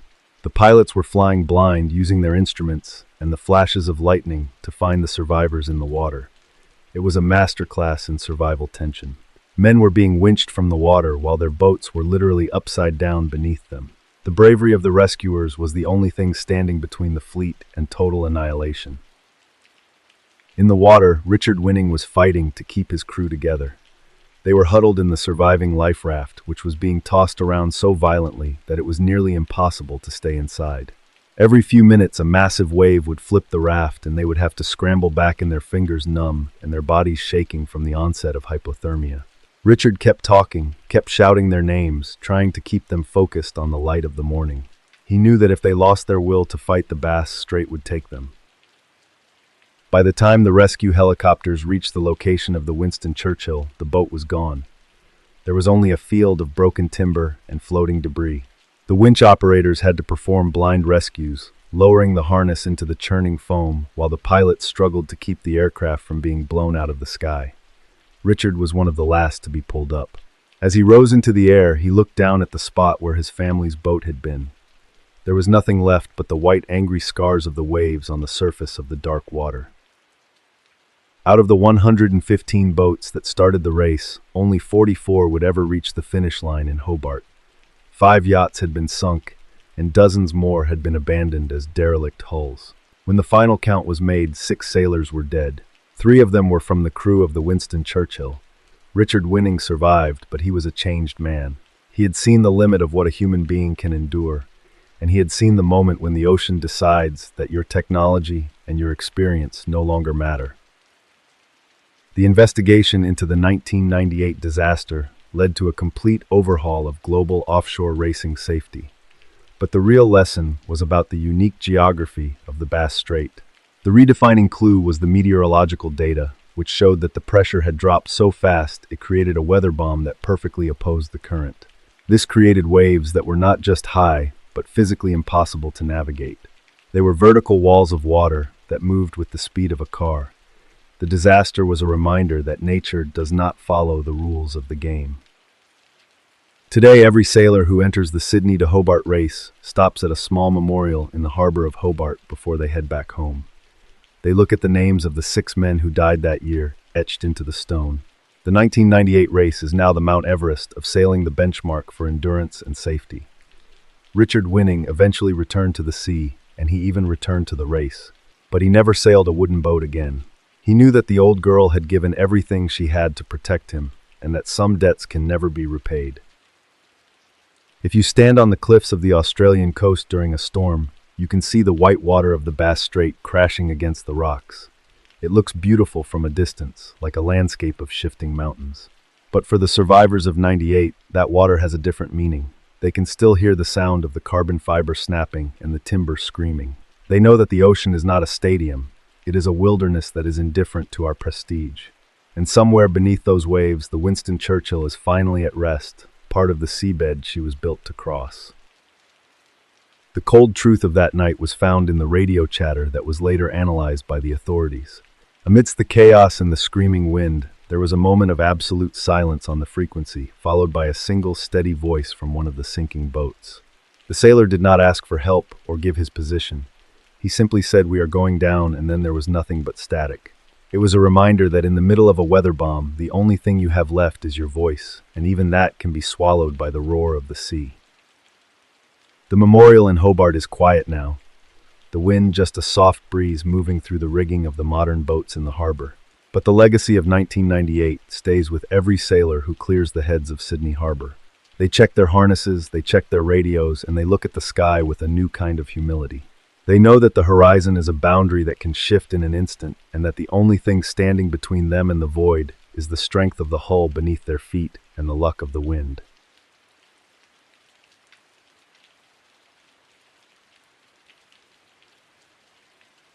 At 1 o'clock in the afternoon on September 26, 1997, inside the pressurized cockpit of an Airbus A300, Captain Hans Ramansia was performing a routine instrument check. The jet operating as Garuda Indonesia Flight 152 was cruising at 30,000 feet heading toward the city of Medan on the island of Sumatra. Hans was the kind of person who viewed a flight plan as a sacred contract. To him, the cockpit was a place where variables were controlled and surprises were not welcome. Hans was one of the most respected pilots in the Indonesian national carrier. He was 42 years old with over 12,000 hours of flight time, much of it spent navigating the complex weather patterns and mountainous terrain of the Indonesian archipelago. He was a man of quiet discipline, known for his calm voice and his ability to remain focused when the weather turned sour. In a country made of thousands of islands, Hans saw himself as a bridge builder, someone who safely moved people across the vast blue distances of his homeland. He was the kind of person who didn't just fly the plane, he lived the mechanics of it. He could tell you exactly how the air felt moving over the wings, just by the slight vibration in the controls. He was a family man who valued the predictable rhythm of his life, the morning coffee with his wife, the quiet drive to the airport in Jakarta, and the professional camaraderie of his flight crew. He was the anchor of Flight 152, a man who believed that as long as you followed the numbers, the sky would always be your friend. His first officer was a younger man named Tada Zuwaldi. Tada was ambitious and sharp, and he looked up to Hans as a mentor. They had flown together many times before, and their communication in the cockpit was seamless, filled with the short-clipped phrases of professional pilots who trust each other implicitly. On that Friday afternoon, the mood in the cockpit was relaxed. They were ahead of schedule, the engines were humming perfectly, and they were looking forward to a quick turnaround in Medan before heading back to the capital. In the back of the plane, 222 passengers were settling in for the short journey. It was a diverse group, ranging from local businessmen to international tourists and families visiting relatives for the weekend. The flight attendants were moving through the aisles, serving drinks and snacks, the cabin filled with the low hum of conversation and the rustling of newspapers.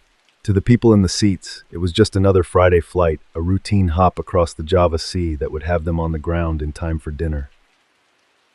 But as the plane crossed the coastline of Sumatra, the world outside the cockpit windows began to change. Usually this was the part of the flight where you could see the lush emerald green of the rainforest and the dark, jagged peaks of the Bukit Barisan Mountains.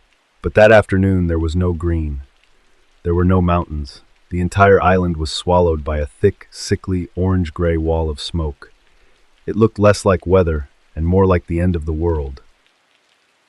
This was the Great Haze of 1997. It was one of the largest man-made environmental disasters in human history.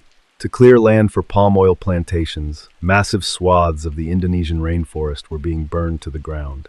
Because of a severe El Niño event, there was no rain to put the fires out.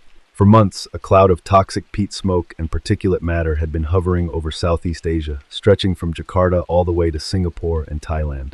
The sun was reduced to a dim copper coin in the sky.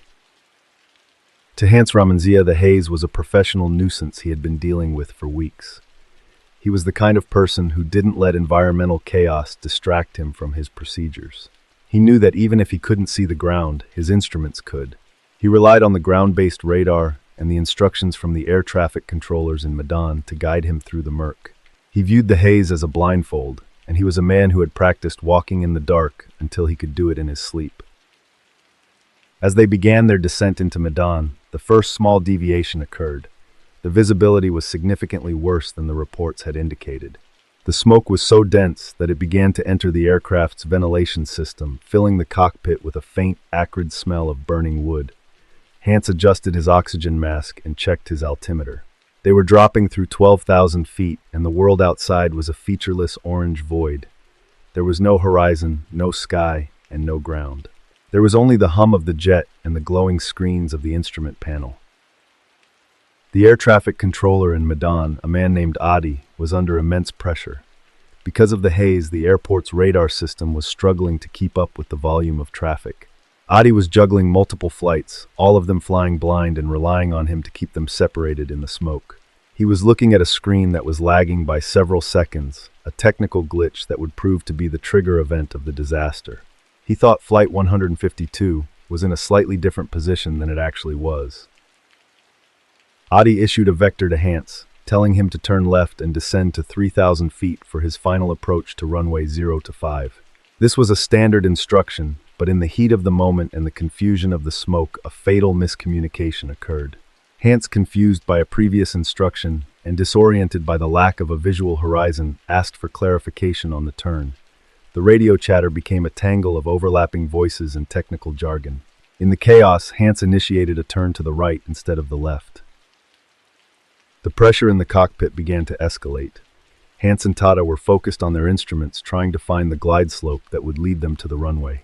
They were at 3,000 feet, flying at 300 miles per hour, while inside a cloud of smoke that was as thick as soup.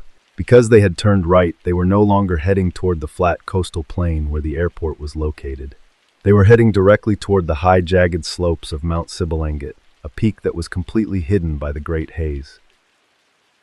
The point of no return was crossed when the plane dropped below 2,500 feet. At this altitude, they were lower than the surrounding terrain. Hans was still looking for the runway, convinced that he was only miles away from the tarmac. He was a man of logic, and his logic told him that the controller wouldn't have cleared him to descend if there was a mountain in the way. He didn't know that the controller was looking at a ghost on his radar screen, a position that was miles away from the reality of the aircraft. Inside the cabin, the passengers were blissfully unaware of the danger. They couldn't see anything out the windows, but they were used to the haze. The flight attendants were beginning their final safety checks, walking through the aisles and making sure everyone's seatbelts were fastened. The plane felt steady, the descent felt smooth, and the hum of the engines was a comforting, rhythmic sound. They were less than 10 miles from the airport, a distance that usually takes only a few minutes to cover. Suddenly, the cockpit was filled with a sharp mechanical chirping. It was the Ground Proximity Warning System, or GPWS. The computerized voice began to scream, "Terrain, terrain, pull up, pull up!" Hans's eyes went wide. For a split second, his brain struggled to process the information. There shouldn't be terrain. He was on approach to Medan. He looked at Tata, and for the first time in his career, he saw absolute paralyzing fear in the younger man's eyes. They were flying at 300 miles per hour through a wall of smoke, and the mountain was right in front of them. Hans grabbed the controls and pulled back with everything he had, trying to force the massive Airbus into a steep climb. The engines roared as they went to full power, the sound echoing through the cockpit. But at that speed and that altitude, the physics were against them. The final truth of the situation arrived not as a sight but as a sound. It was a soft, rhythmic scratching against the belly of the aircraft. It was the sound of the topmost branches of the Sumatran rainforest, scraping against the aluminum skin of the plane. The climax was instantaneous. A second after the branches hit the hull, the left wing clipped a massive tree trunk on the side of Mount Sibalangat. The plane was traveling too fast for the structure to hold. The wing snapped, and the jet was flipped upside down, cartwheeling into the dense jungle. The impact was so violent that the aircraft disintegrated into millions of pieces. All 234 people on board were killed instantly. The Great Haze had claimed its greatest prize, a tragedy born from a fire on the ground and a blindfold in the sky. The search and rescue operation was a nightmare. Because of the smoke, helicopters couldn't fly to the site for 2 days. When the rescuers finally reached the slopes of Mount Sibalangat on foot, they found a scene of total devastation. The jungle had been turned into a black, charred scar. The smoke from the forest fires was still so thick that the rescuers had to wear masks just to breathe while they worked. The environment that had caused the crash was now hindering the effort to recover the victims. The investigation into Garuda 152 led to a massive rethink of aviation safety in Southeast Asia. The redefining clue was the analysis of the air traffic control tapes, which revealed the left-right confusion and the lag in the radar system. But the broader lesson was about the environment. The crash was a haunting example of how a man-made ecological disaster can create a ripple effect that leads to a catastrophe miles above the Earth. The haze wasn't just smoke. It was a lethal, invisible barrier that broke the logic of the flight. Today there is a memorial at the site on Mount Sibalangat, a quiet place of stone and memory, surrounded by the regrown jungle. The 26th of September is a day of mourning in Medan, a reminder of the afternoon when the sky turned orange and the horizon disappeared. The Great Haze of '97 led to the first major environmental treaties between the nations of Southeast Asia, aimed at preventing the massive forest fires that had turned the island of Sumatra into a death trap. If you fly into Medan today, the pilots are extra vigilant. They watch their instruments with a new kind of intensity, and they never take the controller's word for granted. The airport has modern radar, and the GPWS systems are more advanced. But every year when the dry season arrives, the smoke still returns. It drifts across the water from the burning forests, a dim toxic fog that reminds everyone of the price of the fire. The mountains are still there, hidden in the gray, waiting for the next time the sky decides to go dark. The cold truth of the crash was captured by the investigators who found the cockpit voice recorder in the mud. The final words on the tape were not a prayer or a cry for help. They were a simple technical question from Hans Ramansia, asking for his heading one last time before the trees hit the cockpit. It was the sound of a professional man trying to make sense of a world that had lost its logic. He died under a wall of smoke, looking for a runway that was less than 10 miles away, but might as well have been on another planet. The site is quiet now, the sound of the engines long replaced by the chirping of the birds and the rustle of the leaves. But for the families of the 234 people who were on that plane, the Great Haze never truly lifted. They live with the knowledge that their loved ones were taken by a disaster that was entirely preventable, a tragedy of errors and smoke. And somewhere in the archives of Jakarta, there is a photo of a mountain peak, clear and jagged, standing high above a forest that was once a tomb.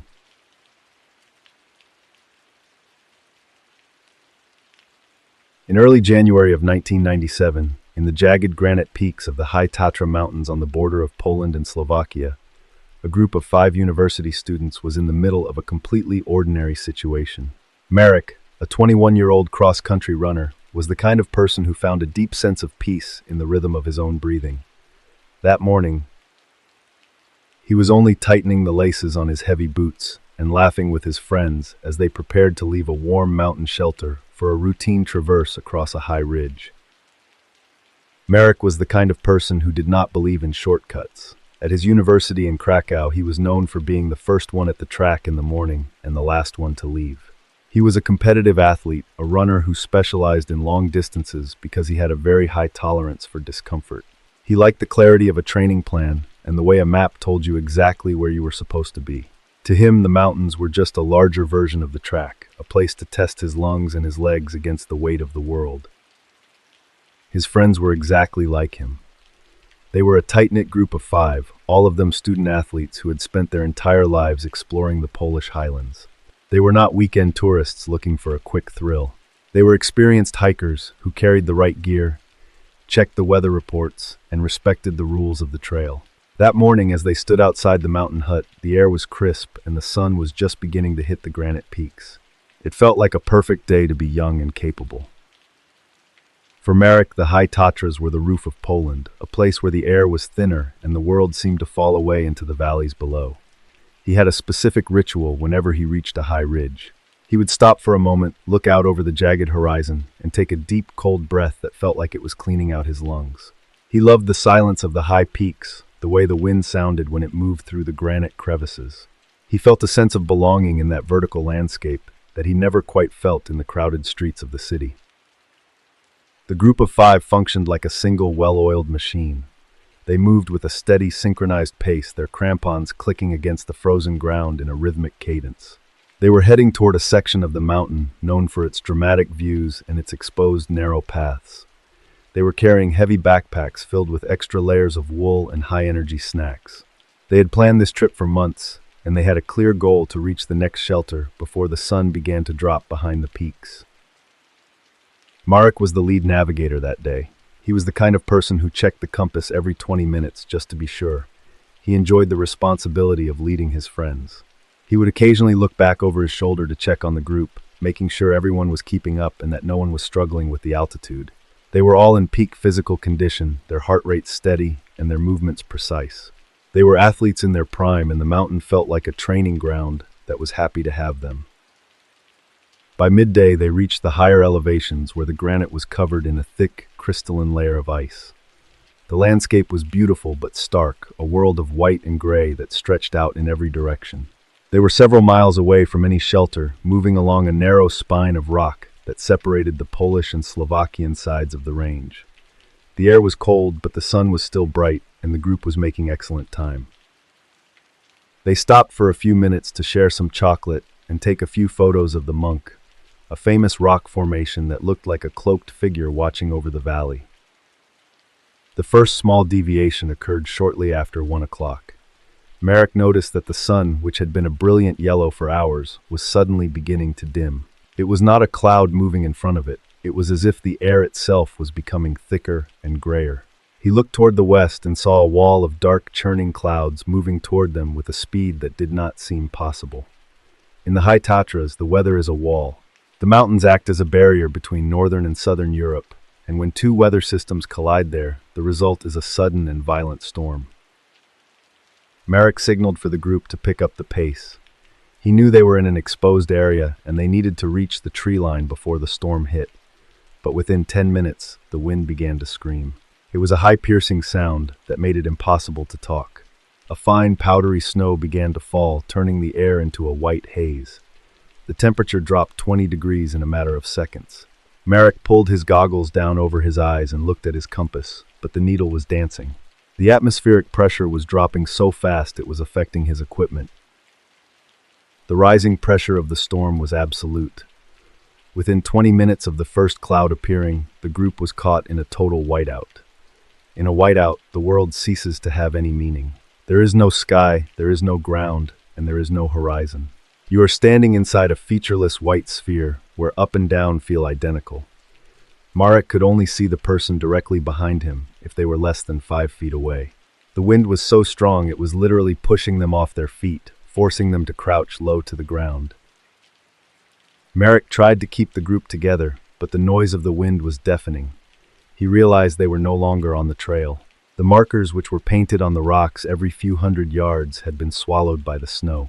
He was a man who relied on logic and precision, but the mountain had just taken away his ability to see the world. He told his friends to stay close, to hold on to each other's backpacks, and to keep moving. He believed if they could just keep their heading, they would eventually hit a downward slope that would lead them to safety. They moved like ghosts through the white void for over an hour. Merrick's lungs were burning from the cold, and his legs were starting to feel heavy. The snow was now knee-deep, and the wind was whipping it into a blinding vortex. He was looking for any landmark, any shape in the gray that might tell him where they were. He thought he saw a dark shape ahead, something that looked like the entrance to a cave or a rock overhang. He led the group toward it, desperate to get out of the wind for even a few minutes. This was the point of no return. Merrick stepped forward onto what looked like a flat, solid ledge of snow. To his eyes, it was a continuation of the path. But in a whiteout, your eyes are your greatest enemy. What Merrick thought was a path was actually a cornice, a massive overhanging ledge of snow that had been blown over the edge of a 500-foot precipice by the wind. It was a frozen trapdoor, a weightless balcony of ice that had no rock beneath it. It was held together by nothing but the tension of the cold. The final truth of the mountain arrived with a sound that Merrick would never forget. It was a sharp, dry crack, like a gunshot echoing through the stone. For a split second, time seemed to slow down. Merrick felt the ground beneath his boots simply vanish. He felt a sudden, terrifying sense of weightlessness as the ledge broke away from the mountain. He tried to reach out to grab onto anything, but there was nothing but white air. He and 3 of his friends were pulled into the abyss, falling 500 feet into the valley below. The 5th member of the group, a student named Jan, had been trailing slightly behind. He saw the snow ledge vanish, and he watched as his friends disappeared into the white void. He fell to his knees, screaming their names into the wind, but his voice was swallowed by the storm. He was alone, standing at the edge of a sheer drop with no idea where he was. He knew that if he tried to move, he would likely fall as well. He did the only thing he could do. He used his ice axe to dig a small hole in the snow and crawled inside. Down in the valley, the impact was absolute. The 4 hikers hit a steep slope of soft snow, which likely saved their lives initially, but they were now buried under the debris of the cornice they had triggered. Merrick regained consciousness in total darkness. He was pinned under several feet of heavy packed snow. He could not move his arms or his legs. He felt the crushing weight of the mountain on his chest, making every breath a battle. He was a runner, a man who lived for the burn in his lungs, but now he was suffocating in the silence. The discovery and first response began hours later when the group failed to check in at the next shelter.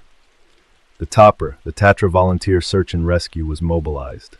These are some of the most elite mountain rescuers in the world, men who live and breathe the granite peaks of Poland.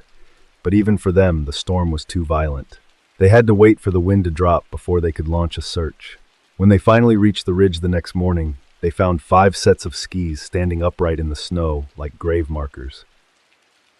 The rescuers found Jan first. He was still in his snow hole, his body temperature dangerously low, but he was alive. He pointed toward the edge where the ledge had broken. The searchers then looked down into the valley where they saw the massive debris field from the avalanche. They began the grueling process of probing the snow. They formed human chains, moving shoulder to shoulder across the slope, pushing long metal poles into the ice, hoping to hit something soft. It was a race against time and the cold.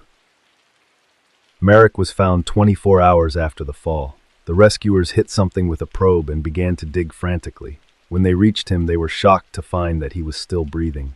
He had managed to create a tiny air pocket in front of his face by moving his head back and forth before the snow hardened.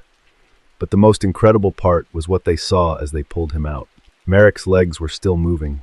In his semi-conscious state, his runner's instinct had taken over. He had been running in place for 20 hours to keep his heart beating. The aftermath of the Tatra disaster was a national tragedy in Poland. 3 of the 5 students did not survive the fall or the cold.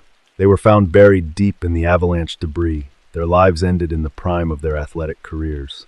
Marek was airlifted to a hospital in Krakow, where he spent months recovering from severe frostbite and internal injuries. He had survived the impossible, but he had lost his best friends and the life he had known. The mountain had taken his innocence and replaced it with a heavy, permanent silence. The redefining clue for the investigators was the shape of the mountain itself. They realized that the Monk Rock Formation had created a wind tunnel effect that intensified the snow accumulation on that specific ridge, creating a cornice that was much larger and more unstable than anything the hikers had encountered. Before, the students hadn't made a mistake in their navigation. They had simply encountered a geological trap that was invisible in the whiteout. The mountain had been building that trap for weeks, waiting for the right weight to trigger the fall. Today there is a small memorial in the high Tatras, a plaque of granite dedicated to the students who were lost in 1997.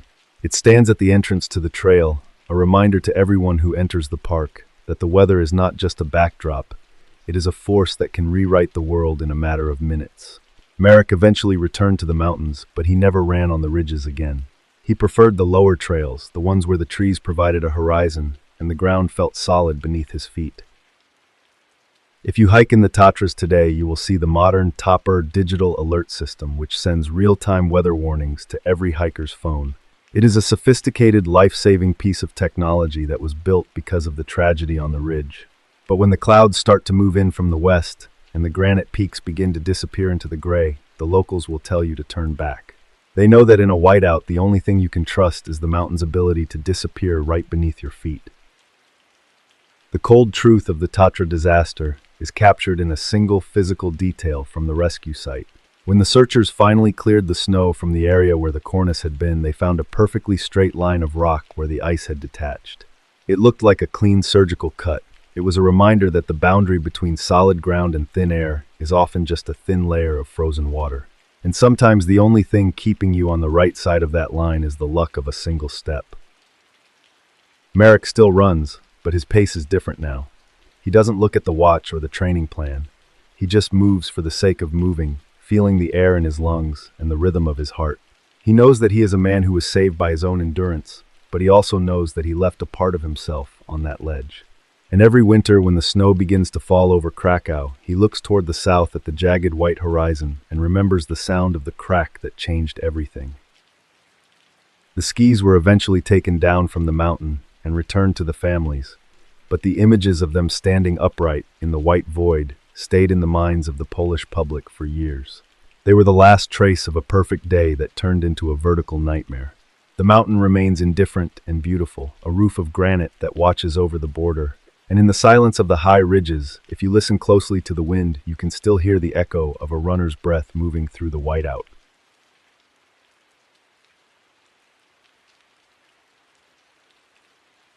In January of 1998, in a cold and rain-slicked corner of Manchester, England, a 42-year-old demolition worker named Gary was starting his Monday morning in a place called Angel Meadow. Gary was the kind of person who preferred the company of heavy machinery to the noise of a crowded office. That day, he was only operating a small excavator, clearing away the rotting floorboards and rusted pipes of a derelict Victorian warehouse. Gary was the kind of person who took pride in the precision of his destruction. He had spent 20 years in the construction industry, and he knew that every building had a skeleton and a story. He liked the physical weight of his job. He liked the way a pile of bricks could be organized into a neat heap of rubble. To Gary, a demolition site was not just a mess. It was a puzzle that needed to be taken apart piece by piece until the ground was level and ready for something new. For most of his life, Gary had lived in the greater Manchester area.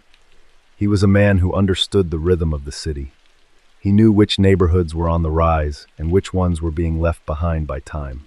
He had a specific routine for every job site: the morning thermos of strong tea, the checked safety vest, and the slow, careful walkthrough of the property before the heavy work began. He was steady, he was cautious, and he was the person you wanted on a job where the structures were old and unpredictable. Angel Meadow was a place with a dark, heavy history. In the 19th century, it had been one of the most brutal and overcrowded slums in the world. It was a square mile of misery, where thousands of people lived in damp cellars and shared single rooms with dozens of strangers. Even the soil was crowded. The area sat on top of an old pauper's burial ground where an estimated 40,000 people had been laid to rest in shallow, unmarked graves. By the 1990s, the slums were gone, replaced by a maze of industrial warehouses that were now falling into ruin. Gary didn't think much about the history of the ground beneath his boots. To him, the site was just another contract that needed to be completed before the winter frost set in. He spent his morning pulling up large, water-damaged sheets of plywood and old industrial-grade linoleum. The air inside the warehouse was thick with the smell of wet wood and decades of city soot. He worked with a calm mechanical efficiency, his movements synchronized with the hum of the excavator's engine. In the mid-1970s, while Gary was still a teenager in secondary school, Manchester was a city in the middle of a massive identity crisis. The old textile mills were closing down and the grand soot-covered buildings of the Victorian era were being overshadowed by the concrete and neon of the modern age. It was a time of flared trousers, disco music, and a growing sense of social unrest. The streets were filled with people who were trying to find their footing in a world that was changing faster than they were. Somewhere in that crowd was a young woman. She was likely between 18 and 35 years old. Based on the clues found later, she was someone who followed the trends of the day. She wore a stylish, dark pinafore dress over a light-colored blouse and a blue knitted jumper. She was the kind of person who took care of her appearance, someone who moved through the city with a sense of purpose. She walked the same streets Gary would later clear, completely unaware that her life was about to be intercepted by a moment of absolute violence. This woman, whom the police would eventually call Angel, lived in a world where it was still possible to disappear. In the 1970s, there were no closed-circuit cameras on every corner, no GPS trackers in your pocket, and no digital footprint to follow. If you didn't show up for work, or if you missed a dinner with your family, it might take days or even weeks for anyone to realize something was wrong. Angel was part of the living fabric of Manchester, a person with friends, a favorite song, and a routine that she followed every single day. For reasons that are still unknown, Angel's path ended inside one of the warehouses near the edge of Angel Meadow. Someone, likely a person who knew the layout of the building and the isolation of the site, confronted her in the dark. There was a struggle, and she was struck in the head with a heavy object. The violence was quick and terminal. The killer then did something that required a disturbing level of calm. They didn't leave her there. They didn't run. They decided to hide her in a place where the world would never think to look. The killer found a roll of old discarded carpet in the corner of the warehouse. They wrapped Angel's body inside the heavy fabric, creating a compact cylindrical package. Then they pried up the floorboards in a quiet, out-of-the-way section of the building. They lowered her into the gap between the joists, and the dirt hammered the boards back into place and walked away. The warehouse continued to function. People worked in the rooms above her, moving heavy crates and talking about their lives, never knowing that a secret was buried 6 inches beneath their feet. For nearly 30 years, Angel stayed in that narrow, dark space. The carpet protected her from the elements, and the lack of oxygen beneath the floorboards acted like a time capsule. Outside Manchester went through a revolution.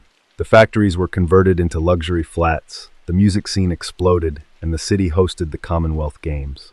A whole generation grew up and moved away. And all the while, the woman in the pinafore dress remained perfectly still, a missing person whom no one had officially reported as missing. The first small deviation in Gary's routine occurred around 2 o'clock on that Monday afternoon. He was clearing a section of the floor near a heavy support pillar when the bucket of his excavator hit something that didn't sound like wood or concrete. It was a soft, muffled thud. He stopped the machine and climbed down to investigate. He thought it might be an old roll of industrial insulation, or perhaps a bundle of rags left behind by a squatter. He grabbed a shovel and began to clear the debris by hand. As he cleared away the dirt and the rotten wood, the edge of a carpet emerged. It was old and caked with the gray dust of demolition. Gary tugged at the fabric, and as it unrolled, he saw a flash of color that didn't belong in the rubble of a Victorian warehouse. It was a bright, recognizable blue. He leaned in closer and saw the texture of a knitted jumper. Then he saw the curve of a human rib cage. The routine of the demolition site vanished instantly, replaced by the heavy, silent weight of a crime scene. Gary didn't say a word. He stepped back from the hole, pulled his radio from his belt, and called his supervisor. Within an hour, the warehouse was cordoned off with yellow tape. Detective Teresa Lamb of the Greater Manchester Police arrived on the scene. She was a seasoned investigator, the kind of person who looked for the small physical details that others missed. She stood at the edge of the pit and looked down at the remains. She saw the pinafore dress and the blue jumper, and she knew immediately that she was looking at a very old mystery. The forensic team spent days meticulously excavating the area. They treated the warehouse floor like an archaeological site, using small brushes and hand tools to clear away 30 years of dust. They recovered Angel's entire wardrobe, the dress, the jumper, the blouse, and even a small piece of jewelry. The clothing was in remarkable condition, the colors still vibrant despite the decades of burial. It was a time capsule of 1970s, fashion a haunting reminder of the life that had been interrupted. This was the point of no return for the investigation. Detective Lamb and her team began a massive search of the National Missing Persons databases. They looked for every woman who had disappeared in the United Kingdom between 1970 and 1980. They reached out to families who had never received closure. They checked dental records and cross-referenced DNA samples with thousands of entries. They were certain that with such distinctive clothing and a clear location, they would be able to give this woman her name back within a few weeks. But as the months turned into years, the investigators hit a wall of absolute silence. There was no record of a woman matching Angel's description ever being reported missing in Manchester or anywhere else in the country. It was as if she had been deleted from history. No one had come forward to say their sister never came home.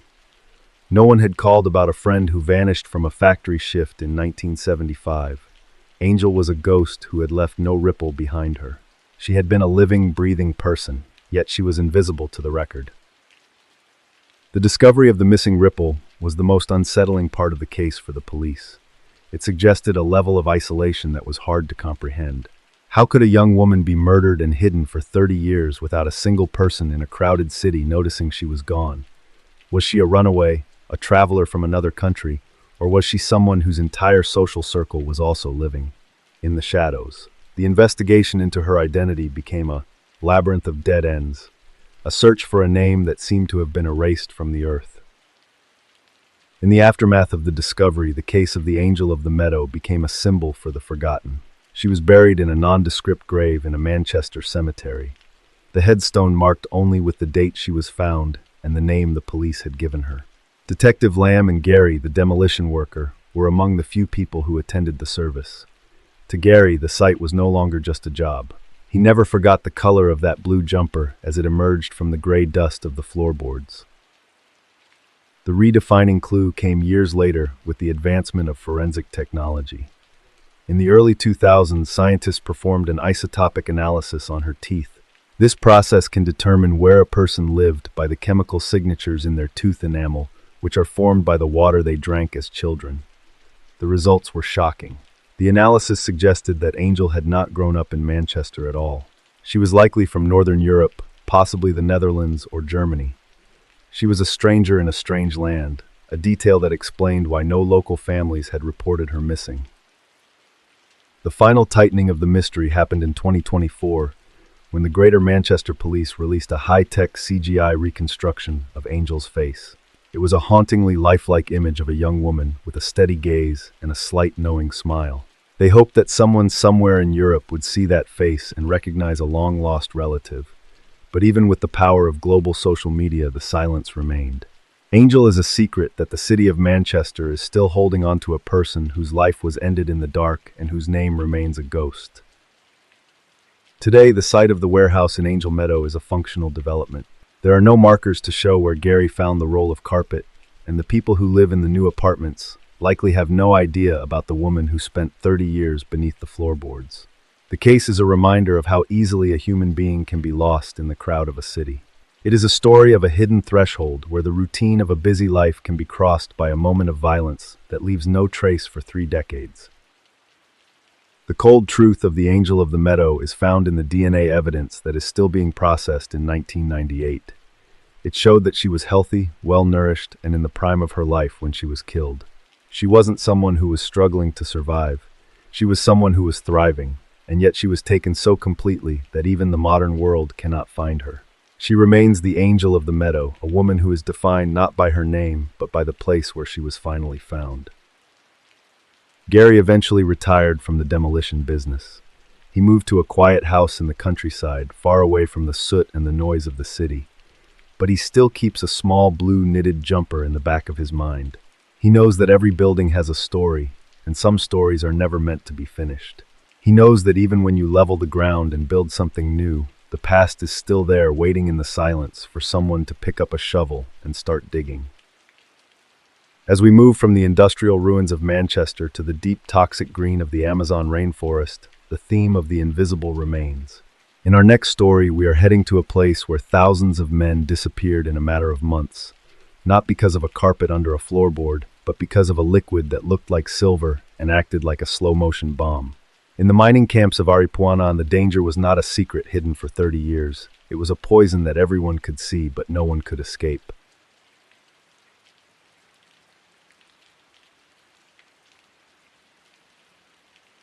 In the early months of 1998, in a small, dusty coastal village in northeastern Brazil, a 24-year-old carpenter named João was packing a single worn canvas bag. João was the kind of man who trusted the weight of a tool in his hand more than the promises of a politician. He was quiet, steady, and had spent his entire life working with cedar and mahogany building tables and chairs that were meant to last for generations. He was the kind of man who measured twice and cut once, and he never left a job until every surface was sanded smooth. João lived in a two-room house with his wife and their two young daughters. For most of his life, he had been content with the slow, predictable rhythm of the coast. He liked the smell of sawdust and the sound of the ocean at night. But by 1998, the local economy had stalled. The demand for fine furniture had evaporated, and João found himself sitting on his porch for hours looking at his empty workshop. He was the provider for his family, and the sight of his daughters wearing mended clothes was a weight he could no longer carry. One evening, a man known only as the Gato, or the Cat, arrived in the village. The Gato was a middleman, a recruiter for the gold mines, deep in the interior of the Mato Grosso region. He sat in the local bar and talked about a place called Arapuana. He described a river where the gold was so plentiful you could see it glittering in the mud from the bank. He showed the men a handful of gold dust and promised them that 1 month in the jungle was worth 5 years of carpentry. To a man like João, who had never ventured more than 50 miles from the coast, it sounded like a miracle. João was not a greedy man, but he was a desperate one. He sat with his wife that night and explained the plan. He would go to Arapuana for 3 months, earn enough to pay off their debts, and buy a new set of power tools, and then he would come home forever. He promised her that he would be careful, and that he would send word as soon as he reached the camp. He did not know that the place he was going was not just a mine, but a biological trap that was already beginning to close. The journey to Aripuana took 10 days. It involved a series of cramped bus rides across the heart of Brazil, followed by a 3-day trek into the deepest part of the Amazon rainforest. The further they went, the more the world he knew seemed to disappear. The air became heavy and humid, smelling of rotting vegetation and wet earth. The trees rose up like green skyscrapers, blocking out the sun and turning the forest floor into a world of permanent twilight. João felt a sense of unease he could not quite name, but he kept moving, driven by the thought of his daughters. When they finally reached the mining site, João was stunned. It was not a quiet riverbank. It was a chaotic, lawless city of 10,000 men that had appeared in the middle of the jungle overnight. It was a landscape of plastic tarps, mud pits, and the constant roar of hydraulic pumps. There were no police, no doctors, and no laws. It was a place where a man was only worth what he could pull out of the ground. The Gato had been right about the gold, but he had forgotten to mention the cost of living in a place where greed was the only currency. João was assigned to a crew of 5 men working a deep pit near the edge of the river. The work was brutal. They spent 12 hours a day waist-deep in thick gray clay shoveling mud into sluice boxes. The sun was a relentless enemy, and the insects were a constant plague. But João did not complain. He was the kind of man who could put his head down and work until the job was done. By the end of his first week, he had already found enough gold to pay for his food and his spot under a shared plastic tarp. To separate the gold from the mud, the miners used a substance they called azuga. In the rest of the world, it is known as elemental mercury. It is a liquid metal that looks like a pool of living silver. It has a strange magnetic quality, and it is incredibly heavy. The miners would pour the mercury directly into their wooden pans, mixing it with the gold-bearing silt with their bare hands. The mercury would bond with the gold, forming a heavy silver-colored ball called an amalgam. João found the mercury fascinating. He had never seen anything like it. It felt cool and slippery against his skin, and it was the only way to catch the fine dust that would otherwise wash away in the current. Every evening, the crew would sit around a small campfire and burn the amalgam with a blowtorch. The heat would vaporize the mercury, leaving behind a lump of pure, porous gold. As they watched the silver liquid turn into a cloud of invisible gas, they would breathe in the fumes, unaware that they were inhaling a neurotoxin. This was the invisible killer of Aripuana. Because the mercury was being used by 10,000 men at once, the air in the camp was saturated with it. It did not just stay in the pits. It entered the water supply, it settled on the leaves of the trees, and it accumulated in the fish they caught for dinner. The miners were living in a toxic cloud, and because the symptoms of mercury poisoning are slow and subtle, nobody realized that the environment was turning against them until it was too late. The first small deviation in Joao's health happened during his second month. He noticed a slight tremor in his hands when he tried to pick up his coffee mug in the morning. He laughed it off, thinking it was just exhaustion from the 12-hour shifts. But a week later, the tremor had turned into a constant shake. He found it difficult to hold his hammer or his shovel. He was a man who took pride in the precision of his hands, and the loss of control was terrifying. He told himself it was just the jungle fever, and that it would pass. But the shakes were just the beginning. The mercury was crossing the blood-brain barrier, attacking the central nervous system. Joao began to experience strange, vivid hallucinations. He would wake up in the middle of the night, convinced that there were spirits moving in the trees just outside the tarp. He became irritable and paranoid, picking fights with his crew members over minor things.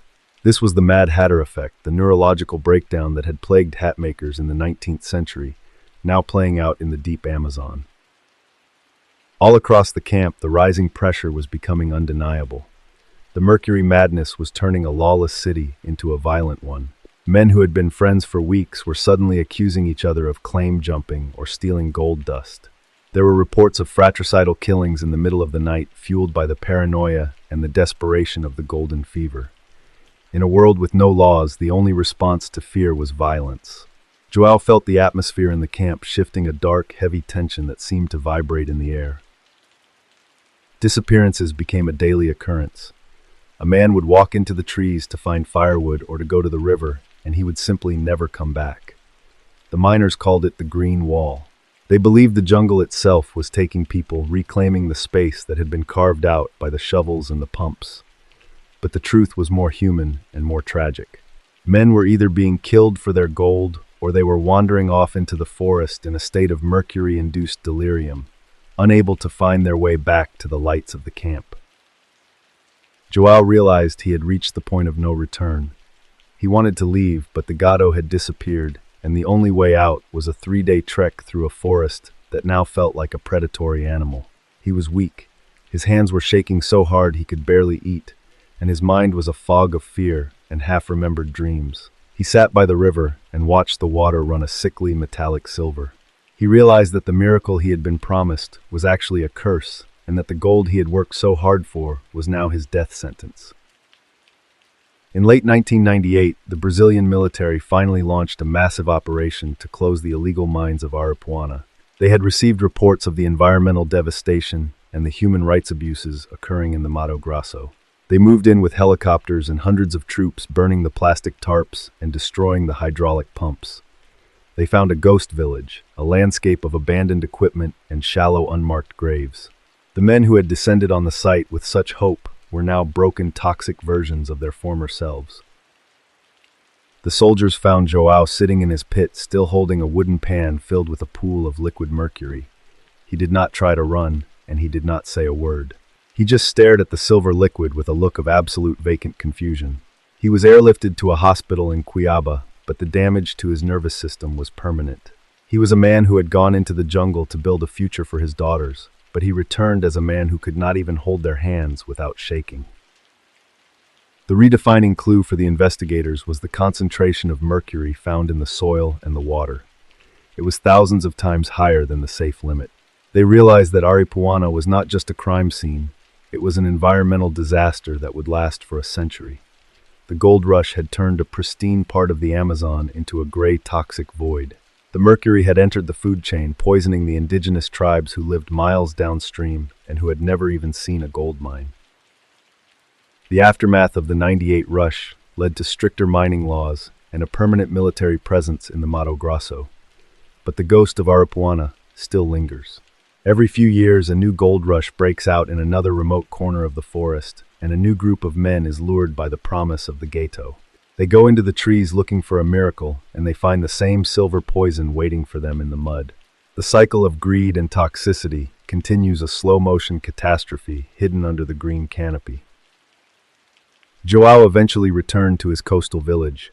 He did not bring home the power tools or the money for the house, He brought home a suitcase filled with empty promises and a body that no longer followed his commands. He sits on his porch now, watching the ocean, his hands resting in his lap to hide the tremors. He is the kind of man who once measured twice and cut once, but now he is a man who can only watch as the world moves on without him. If you fly over the Mato Grosso today, you can see the scars of Aripuana from the air. They look like giant gray wounds in the middle of the green forest. The trees have tried to grow back, but the mercury in the soil keeps them stunted and yellow. It is a place of absolute isolation, a monument to a time when 10,000 men thought they could take everything from the earth and give nothing back. The gold is still there hidden in the clay, but so is the poison that turned it into a prize that no one could keep. The final tightening of the story is the realization that the mercury never truly goes away. It just changes form, moving from the water to the fish to the people, a permanent guest in the heart of the Amazon. And somewhere in the archives of Brasilia, there is a photograph of a wooden pan sitting in the mud with a single perfect sphere of silver metal reflecting the dark, heavy trees above it. It is a beautiful, lethal mirror that tells the story of a man who went looking for gold and found only himself lost in the void.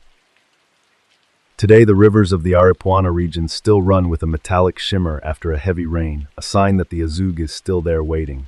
The people who live there avoid the fish and keep their children away from the banks. They know the story of the carpenters and the farmers who vanished in '98, and they know that the jungle has a long memory. The silence of the forest is no longer a peaceful one. It is the silence of a secret that is still being kept by the silver mud. Joao's daughters are grown now, and they look after their father with a quiet, patient love. They do not talk about the gold or the jungle, and they never ask about the bag he packed in 1998. They just hold his shaking hands when he gets cold and listen to the sound of the ocean with him. He is still the anchor of their family, but he is an anchor made of lead heavy and still resting at the bottom of a sea that he never truly escaped. There is no explanation for why some men survived the madness and others did not.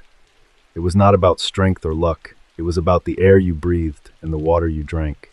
The tragedy of Aripuana is the tragedy of a hidden threshold, a place where the logic of work and reward was replaced by the logic of a slow-motion explosion. And as the sun sets over the Brazilian interior, the green wall remains a silent witness to the thousands of men who walked into the trees and were never seen again. The pan that Joao was holding is still in an evidence locker somewhere, a simple piece of wood that holds the weight of a shattered life. It is a reminder that the things we take from the earth always come with a price, and sometimes that price is everything we are. The gold is gone, the camp is gone, and the men are mostly gone. All that is left is the shimmer of the mercury in the dark water, a silver trap that is still waiting for the next man who thinks he can outrun the poison. The river flows on indifferent to the history of the men who tried to tame it. It carries the silt and the silver down toward the sea, a constant quiet reminder of the summer when the world went mad for a handful of dust. And back on the coast, a retired carpenter watches the waves his mind, a quiet room where the only sound is the rhythm of his own breathing.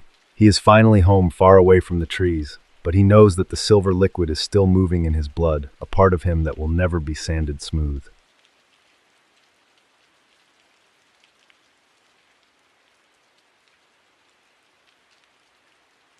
The story of Joao and the Silver River is not just a tragedy about a mining camp in Brazil. It is a story about the weight of a dream and the cost of the things we do not see. We spend our lives building furniture for a home we hope to live in one day, only to realize that the air we are breathing while we work is the very thing that will keep us from ever sitting in those chairs. It is a heavy realization. Joao was not a reckless man. He was a man of precision and care. But he was lured by a promise that was too bright, and he ignored the quiet, metallic signals of the forest because he was focused on the gold. This is the common thread in every story we have talked about today. Whether it is a flash flood in a sunny gorge or a bottle of poison in a neighborhood kitchen, the danger is almost always preceded by a change in the atmosphere. The problem is that we are taught to be polite and we are taught to be persistent. We are told to ignore the small, strange thrumming in the soles of our boots, because we do not want to be the one who panics. We are told to keep stirring the pot even when the air smells like ozone. We prioritize the routine and the expectations of others over the very specific ancient alarm system that is built into our own DNA. It is a dangerous habit. Safety is not usually about a grand heroic act or a split-second decision made in the heat of a crisis. Real safety is a quiet, ongoing conversation between you and your environment. It is the decision to look up from your map for 10 seconds and really see the color of the sky. It is the ability to admit that the engine sounds different today, or that the person standing next to you has a shadow that does not fit the room. It is about the small signals. Think about the hikers in the Olnuroa Gorge. They had a veteran guide who knew the stone, but even he was caught because the storm was 10 miles away. The lesson there is not to fear the sun, it is to understand the geography of the drain pipe. It is about knowing that the place where you stand is connected to a landscape you cannot see. When you enter a narrow space, you should always know where the ladder is, even if you do not think you will ever need it. In the case of the Salar de Uyuni, the killer was not the desert itself.